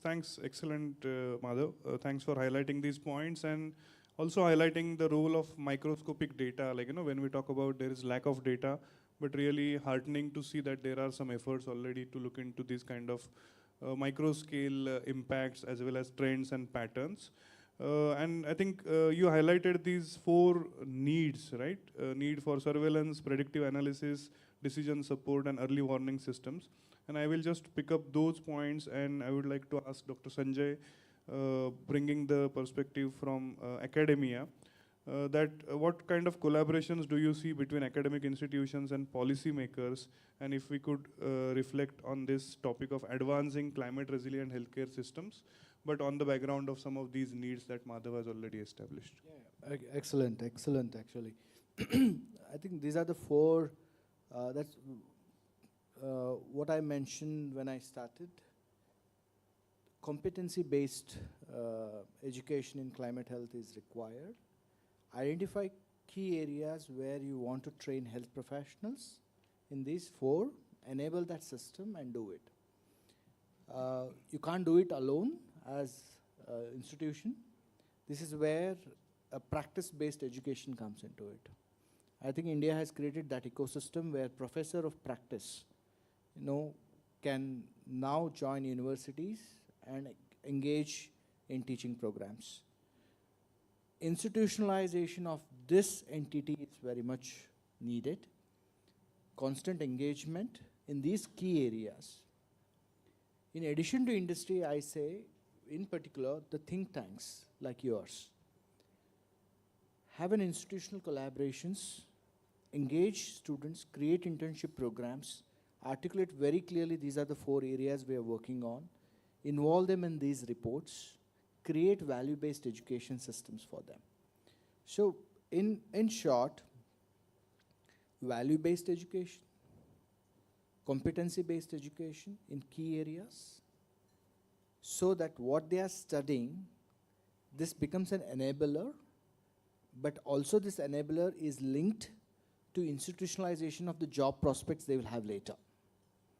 So I see clear areas based on these 4 competencies, with think tank as a bridge, which we were talking just before the session. I think the role of think tank in bringing industry and institutions together is extremely important. So I stop here. Yeah, thank you, Dr. Sanjay, for highlighting that. And I think, as you mentioned, we definitely need to probably reflect upon the existing curriculum, and as you highlighted, practice-based education, which we more prominently see in the field of climate change now, where practitioners of climate change are going to different academic institutions and trying to have a direct dialogue with the students who are going to be the future workforce. So I think in this aspect, maybe we can also think about collaborating and especially establishing like a linkage for climate change and human health, and bring some actual real life perspectives to the students who should be able to understand this. And I think with that, the role of capacity gets highlighted, right? And Dr. Ratnesh, I would like to understand the knowledge management and capacity building strategies that CDRI has been very instrumental in implementing. And do you see, like, how do you see this progressing further?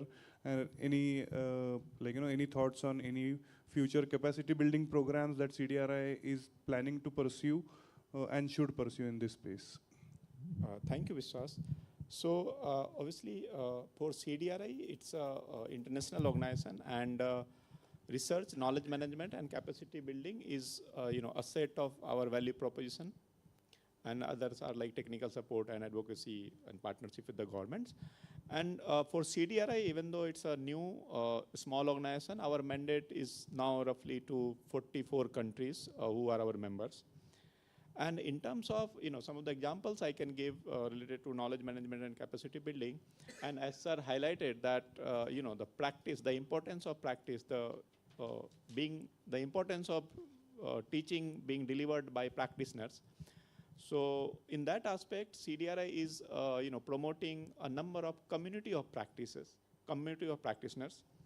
So in community of practice, I'll give example. So for resilient health infrastructure, we have built a community of practice which has 20 members from roughly 15 countries, and we wanted to have it, multi-country participation. So there are limited number of participants from each country, and this community of practice has helped us to define the resilient health infrastructure framework that basically defines that what we need to do if we need to build a resilient health infrastructure in health sector, and considering different priorities, local knowledge, and asset level, systems level, and then work by WHO and other things, and also the governance importance, and then importance of leadership, and so on. So this community of practice has helped develop that, and the framework for resilient health infrastructure. Additionally, the community of practice is also helping us to develop certain knowledge products, global best practices that has emerged in previous discussion. And as Dr. Madhav said earlier, there are enough knowledge and databases there. If we get access to those, and then we can work more efficiently. From that perspective also, CDRI has developed, I can name 2 initiatives. One is the DRI Connect. So DRI Connect is a knowledge platform launched by CDRI. It's in initial stage, but a lot of things are already happening. There we organize, we plan to host capacity building modules, online courses, and then there we are organizing like webinar events and so on. These community of practice are there. And then this knowledge platform actually facilitates a lot of interaction between the experts from this domain. So I'll invite all of you to explore that platform. The other platform is the biennial report, and there is a, Dr. Madhav highlighted the indexing of, assessment of infrastructure assets, how much they are at risk from climate change and disaster. So there is a GRI platform launched by CDRI. It provides asset-based, fully probabilistic model to quantify how much of the infrastructure assets are at risk from this. And this is based on open source data. You can you can download this data, you can play with it on this website, you can create an account and assess those things. And also on the capacity building part for resilient health infrastructure, we are developing, as I explained earlier, there is existing courses on training of health professionals, but as sir said, there is a limited course on training the health professional or infrastructure professionals on climate change related things. So I studied at a good university until PhD, but I did not find a single course which was teaching about governance or policy in infrastructure. So those kind of things I could learn only when I came to NDMA and CDRI. So these are certain things, and overall, I'll invite people to explore some of these platforms. And obviously, CEEW has been our knowledge partner in many of those reports. Thank you. Yeah, thank you, Dr. Ratnesh, for highlighting. And I mean, CDRI's GIRI platform has been very instrumental, bringing together all the different countries in the world to understand asset level risk, I think for 7 to 8 climate-induced and non-climate-induced disasters. So it has been a very great collaboration between CEEW as well, with the CDRI team in order to further establish this. I would like to now ask Ranganai for any closing remarks on any of these thoughts that you have heard from others, and if you would like to highlight also the role of UNICEF in this process. Thank you. I just want to touch a bit on the infrastructure. We have quite a lot of equipment that is destroyed, especially when there's flooding, and there's need to adapt how we can resolve these issues. I'll give an example of one health facility where they have flooding almost every year, and they were marking like the height. This year it came up to this year it came out with this, until they decided to erect a platform and put their refrigerator on top of that platform, and it was so high that I could not open it. Fortunately, the health workers were taller than me, so they could. So those are some of the local solutions to the problems that they had. And as UNICEF, we realized that the cold chain equipment is also contributing to the climate change. And as a result, we're now supporting solar direct drive fridges for the immunization program. And we're also supporting solarization of the health facilities to ensure that there is continuity of service provision in case the electricity goes down or something like that. And through our SBC colleagues, we're looking at capacitating the health workers to provide information to the communities on how to anticipate some of these climate change events, like heat wave, what they should do in the heat waves. We have collaborated with one of our partners to use the digital platform to have awareness messages through the chatbots. So this is something that UNICEF is supporting. And if we have early detection of events, then there can be early warnings, and this can be sent out through those chatbots to the communities so that they are aware that there is something that is coming and they get prepared for it. Thank you. Yeah, thanks, Rangana. May I ask, the first example was from which country? The flood level? Nigeria. Okay, great. I think these are some of the local. Yeah, sure, please. Yeah, just I would like to add to this, and we remember during the presentation there was example of Chennai ESI hospital project which was flooded. The photograph was from 2023.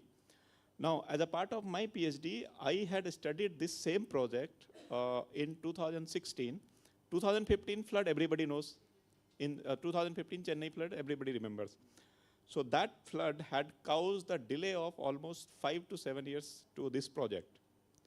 And when I had gone to that site, almost till this height, maybe our height, there was a mark on the wall. It was under construction hospital, but there was a mark of flooding water at that level. But I came back as a part of my data collection and all, but when I saw this 2023, and we can relate, there have been multiple such floods.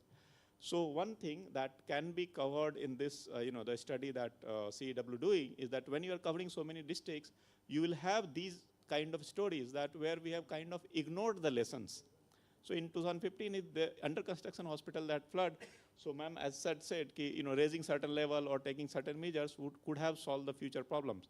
But we have not been, documenting it, accounting it, or disseminating it.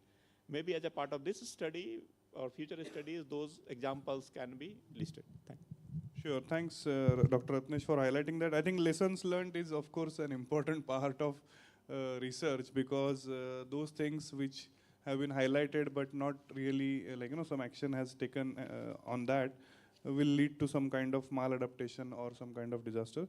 So thanks to all of you for joining us for this panel discussion.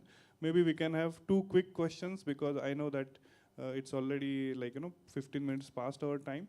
But yeah, over to you, Dr. Akash.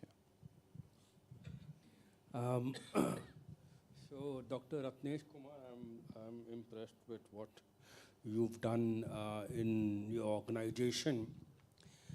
One of the challenges that I have faced in my program is that I've been working with states, giving them out money every year. to bring about civil works relevant to resilient healthcare infrastructure. And every year, all that money comes back to my offer without being spent, right? The challenge is that my offices do not have prototypes available to make that infrastructure work. And your background is civil works, work in this organization. I'd be happy if your organization can consider working with us to provide us an atlas of prototypes of civil works that has happened somewhere in these 44 countries for different types of infrastructure resilient work. I, for example, visited Kerala to showcase some work that was done in Kerala of a healthcare center resilience to flood. Now, if it was just one model or two models that we saw, but they were pretty expensive. So I need some prototypes of cost-effective ways which have civil engineering inputs into it, and provide those atlases and designs with cost inbuilt in it, which can be readily be told out to my program officers. Okay, you live in a flood-prone area, you have so many facilities there, I'm giving out money for this year. Convert 10 of your healthcare facilities using one of those 20 prototypes that you have been provided, whichever suits the best for the given healthcare facility, but utilize that money and bring around change. So that's the sort of, I think, a work that needs to be taken forward, and be happy if your organization can help us with that. Thank you. Thank you, sir. So this is, very valuable comment, and you would be happy to know that, as I was saying, that we are trying to collate some of the good practices, and like I'm kind of leading the drafting of some of these documents, and we are in touch with WHO, World Bank, ADB, and all to collate these examples, exactly what you have said. So I have come up some of the copies with me, and I'll share that, but we are trying to compile at a much more intensive and, a peer-reviewed level. Additionally, sir, even if we are able to share these knowledge, at a state level, some of these things might not work. Reason being, I can give example of Nepal and a little bit of Sikkim, is that at state level, the infrastructure departments which are involved in construction of these facilities, they do not have adequate capacity. They have a staff, but if you you have worked, sir, with different states, just try to imagine that what is the expertise or the competency level of these staff at the state infrastructure department. So most of them are either graduates, diploma, or few of them are masters. At graduate level, earthquake is not even in the syllabus. So these kind of things. So second point would be, yes, knowledge products and these things will work, and that is where CDRA also emphasizing on the capacity building, that some of these staff department, like the state departments, the staff and all, their capacity needs to be enhanced on doing this. And this is where, if the cross exchange of knowledge can happen, after the Bhuj earthquake, they have built a base isolation hospital, but no, or very rarely any other state has adopted that. So there are examples, but yes, sir, you are very spot on that these kind of interaction and knowledge exchange we need to have. So I'll just like to share back this, that we did this work with UNICEF is helping us with working on solar panels on healthcare facilities. Again, it's a very complex work. But since we've initiated the job, things are getting easier down at this stage. Capacity building is a good thing to happen, but states are able to find ways to address if they have something in their hand. Health administrators are not people from civil engineering background. They need that prototype with a quick estimate of these are 10 types of designs, these are the possible costs, I'm ready to invest. And then maybe the second stage of capacity building will be required. They will identify their own institution, put them to the task. But at least to begin with, we need to have something for them to give ready demonstrable ideas. While investment that was made towards building sustainable healthcare infrastructure has picked up and money is being spent now, civil works related to resilient infrastructure, we are not able to spend any money. That's an area we need to work further. So definitely, sir, we'll engage with you and take it forward.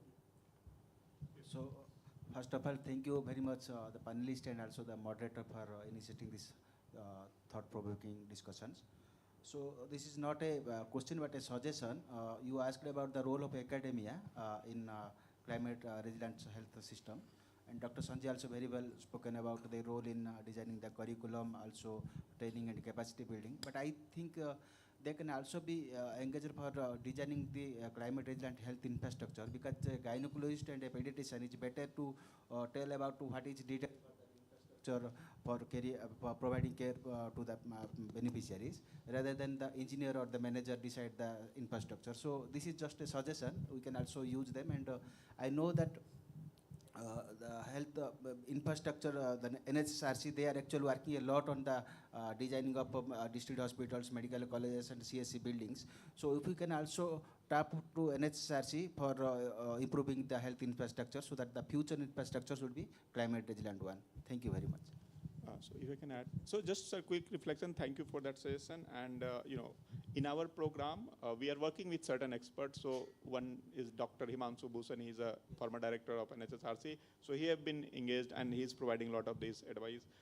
Dr. Nidhi Yadav is there, so she is from IIMHR. So we are kind of working with these academic institutions, so IIT Delhi, IIT Bombay, and even in Sikkim, if I take example of Sikkim, we are trying to engage with the local institutions, Sikkim Manipal Institute of Technology. So obviously, sir, there is academia has a lot of importance to play, because the future staff or the capacity will come from those institutions. And obviously, your point will discuss with Dr. Himanshu Bhushan also and take these points forward. Sure, yeah. Yes, Dr. Mitra. That's the last question. Yeah, we are able to. It's been a very interesting day so far. I won't take too much of your time to keep you away from lunch. I'm Amit.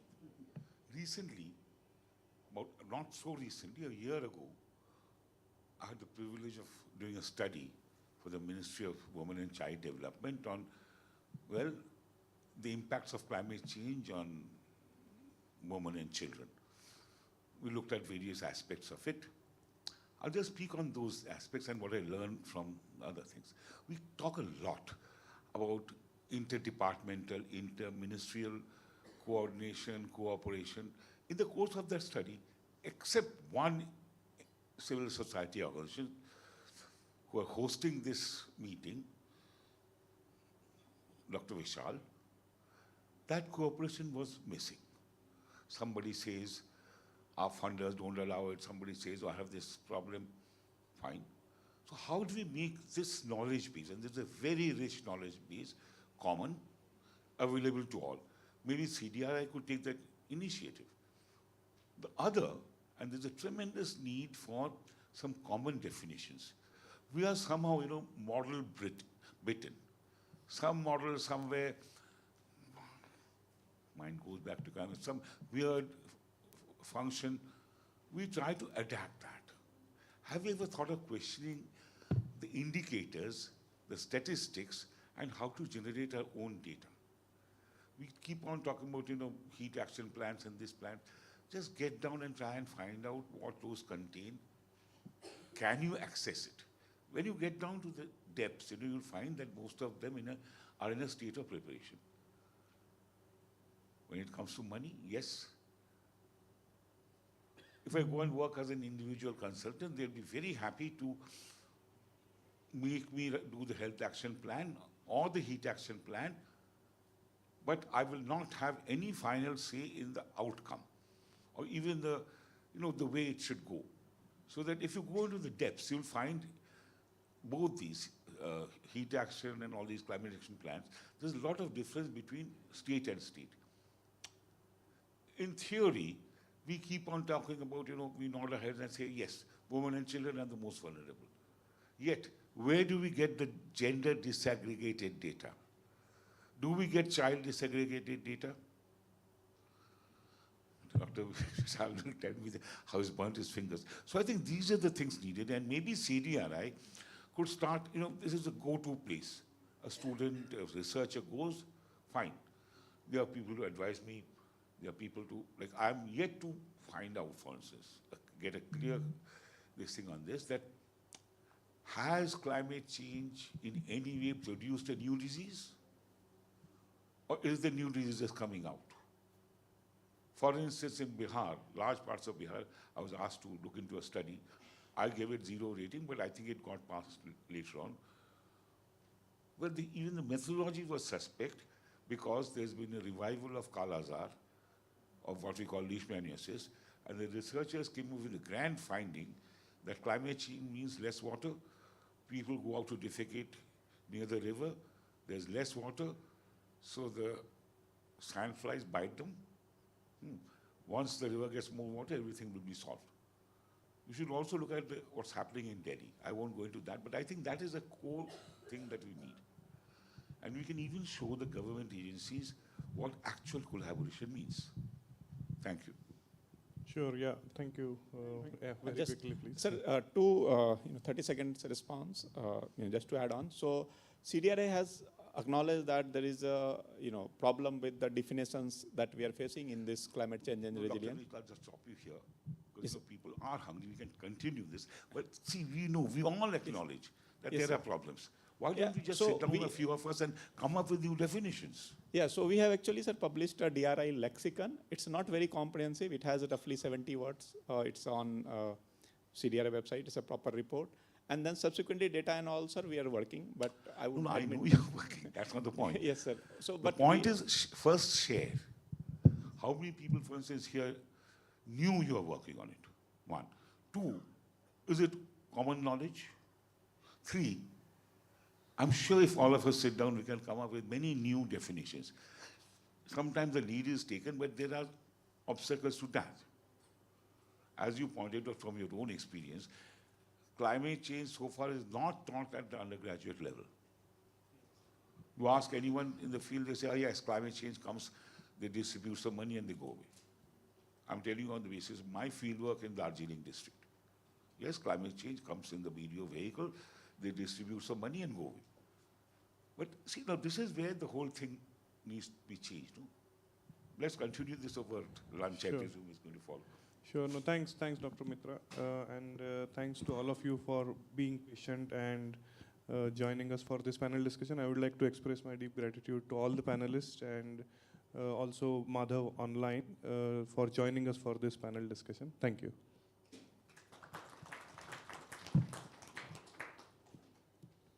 Thank you everyone for a very informative session.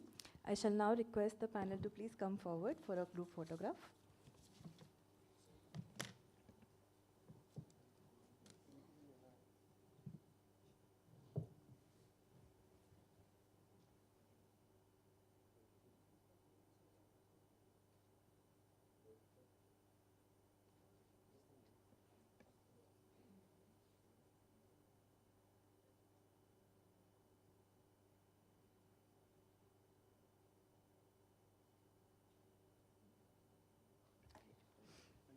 Thank you. Now to conclude, may I request Dr. Sandeep from UNICEF to please come to the dais to share key takeaways from today's discussions and outline the next steps for implementing the report's recommendations.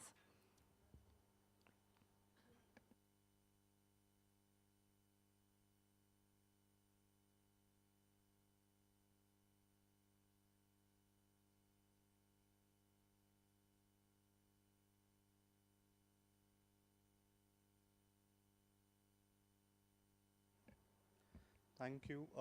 I know I'm standing between you and lunch, and we have been hearing things since the morning. Just a couple of things I would like to maybe recap, stress upon, and then share on the way forward.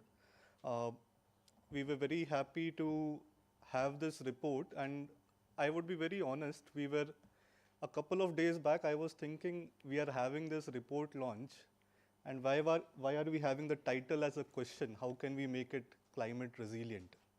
Not report launch of a climate health risk assessment. But I'm glad we had this question because of the dialogue that it happened because of these questions. I'm glad we had these two panel discussions where we could hear the experiences, the questions that need to be answered, the felt needs that can be that needs to be addressed, and also the solutions that people are adapting to address these. So this dialogue that we keep on having, I think it improves all of us and it stimulates thoughts and approaches that we may not think otherwise. I really like the acronyms that Dr. Raj Shankar mentioned, the 3 T's: technology, teamwork, and trust, and the needs that Dr. Akash mentioned, that India doesn't have the same issues and as the West, and we need to develop our own solutions which are cost effective, innovative, and practical on field it can be applied. I think we all saw few of those solutions today, and I hope we keep seeing this and we keep documenting that, so that as our colleague from CDRI was mentioning, we don't keep repeating the same mistakes again and again. Also, I would like to just take one moment to acknowledge what Dr. Sanjay was mentioning, that problems are intersectoral but policies are sector specific. So maybe climate change and health can play a role in making those solutions or policies also intersectoral. That's a very key thing, like Sir was also mentioning, we are all striving in that direction so that they are not only one sector specific. One takeaway from Dr. Madhav's remarks was very interesting for me. Disruptors we need to identify because they accelerate our achievement or our progress towards achieving the goal. Disruptors we usually think in a negative connotation, but disruptors can also be positive and they can play a catalytic role. So that's very important, and I hope today's report, it's not a disruptor, but it's a report on what we all do at our own small levels. So I come from a doctor's family and we had a hospital clinic, and every season we knew that before rains we have to prepare for diarrheal outbreaks. So people know about the risk. Before the heat season we have to prepare for IV fluids. But how do we compile this risk, the inherent understanding that we have for policy making at a district level or at a state level or at a national level? Also, I would like to highlight here that no one at the ground level is waiting for us to tell them the solutions. Every human, when faced with a challenge, will have a solution and they will implement it. Our role probably is to understand what difficulty they are having in implementing the solutions and then try to help them to implement the solutions better. So maybe our capacity building, maybe our policy, maybe our programming needs to be acknowledged that yes, there are some inherent solutions, and that how can we bring value additions to what we are bringing to the table. So as a way forward, I already heard from a few colleagues. This report will show few states or few districts which we inherently think in our mind are high risk. Few states maybe in our mind we are thinking they are high risk, but maybe this report shows it as moderate or low risk. I am glad we are having that challenge to our thought so that we can ground truth that, and we can see whether the indicators taking into this, whether the adaptive capacity exposure indicators are actually valid, how can we make it better. So our next step is to go at state level and district level, get inputs from them, because in the end, the audience for this is at 3 levels. It is at national level, it is also at state level, and it is district level. They will be acting upon this. Like someone was mentioning, I get this report, but what do I do with this? Policymakers will ask this question. So we want to ground truth this so that the recommendations that are there, how do we implement this? So that is something which I already heard from India Health Fund, that they are also doing a similar assessment. I'm sure others will also be working on some aspects of it. So we would like to do it together with every one of you so that we bring out a comprehensive report and not multiple small reports that are contradictory or conflicting with each other. And ultimately, I think we all are aiming for a dynamic, data-driven information system that are prepared for the people working on the ground level, that are used by them, and that are, in the end, leads to better health outcomes. So I would stop here. I would just like to say that as a way forward, we will be working with all of you to actually implement the recommendations that are part of this report and other recommendations that all of you have. Thank you.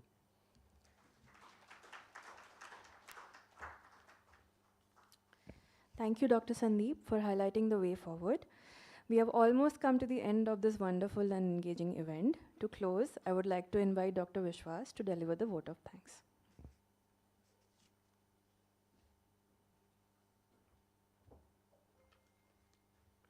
Thank you, Ahana. And thank you, Sandeep, for really laying out that foundation in your closing remarks.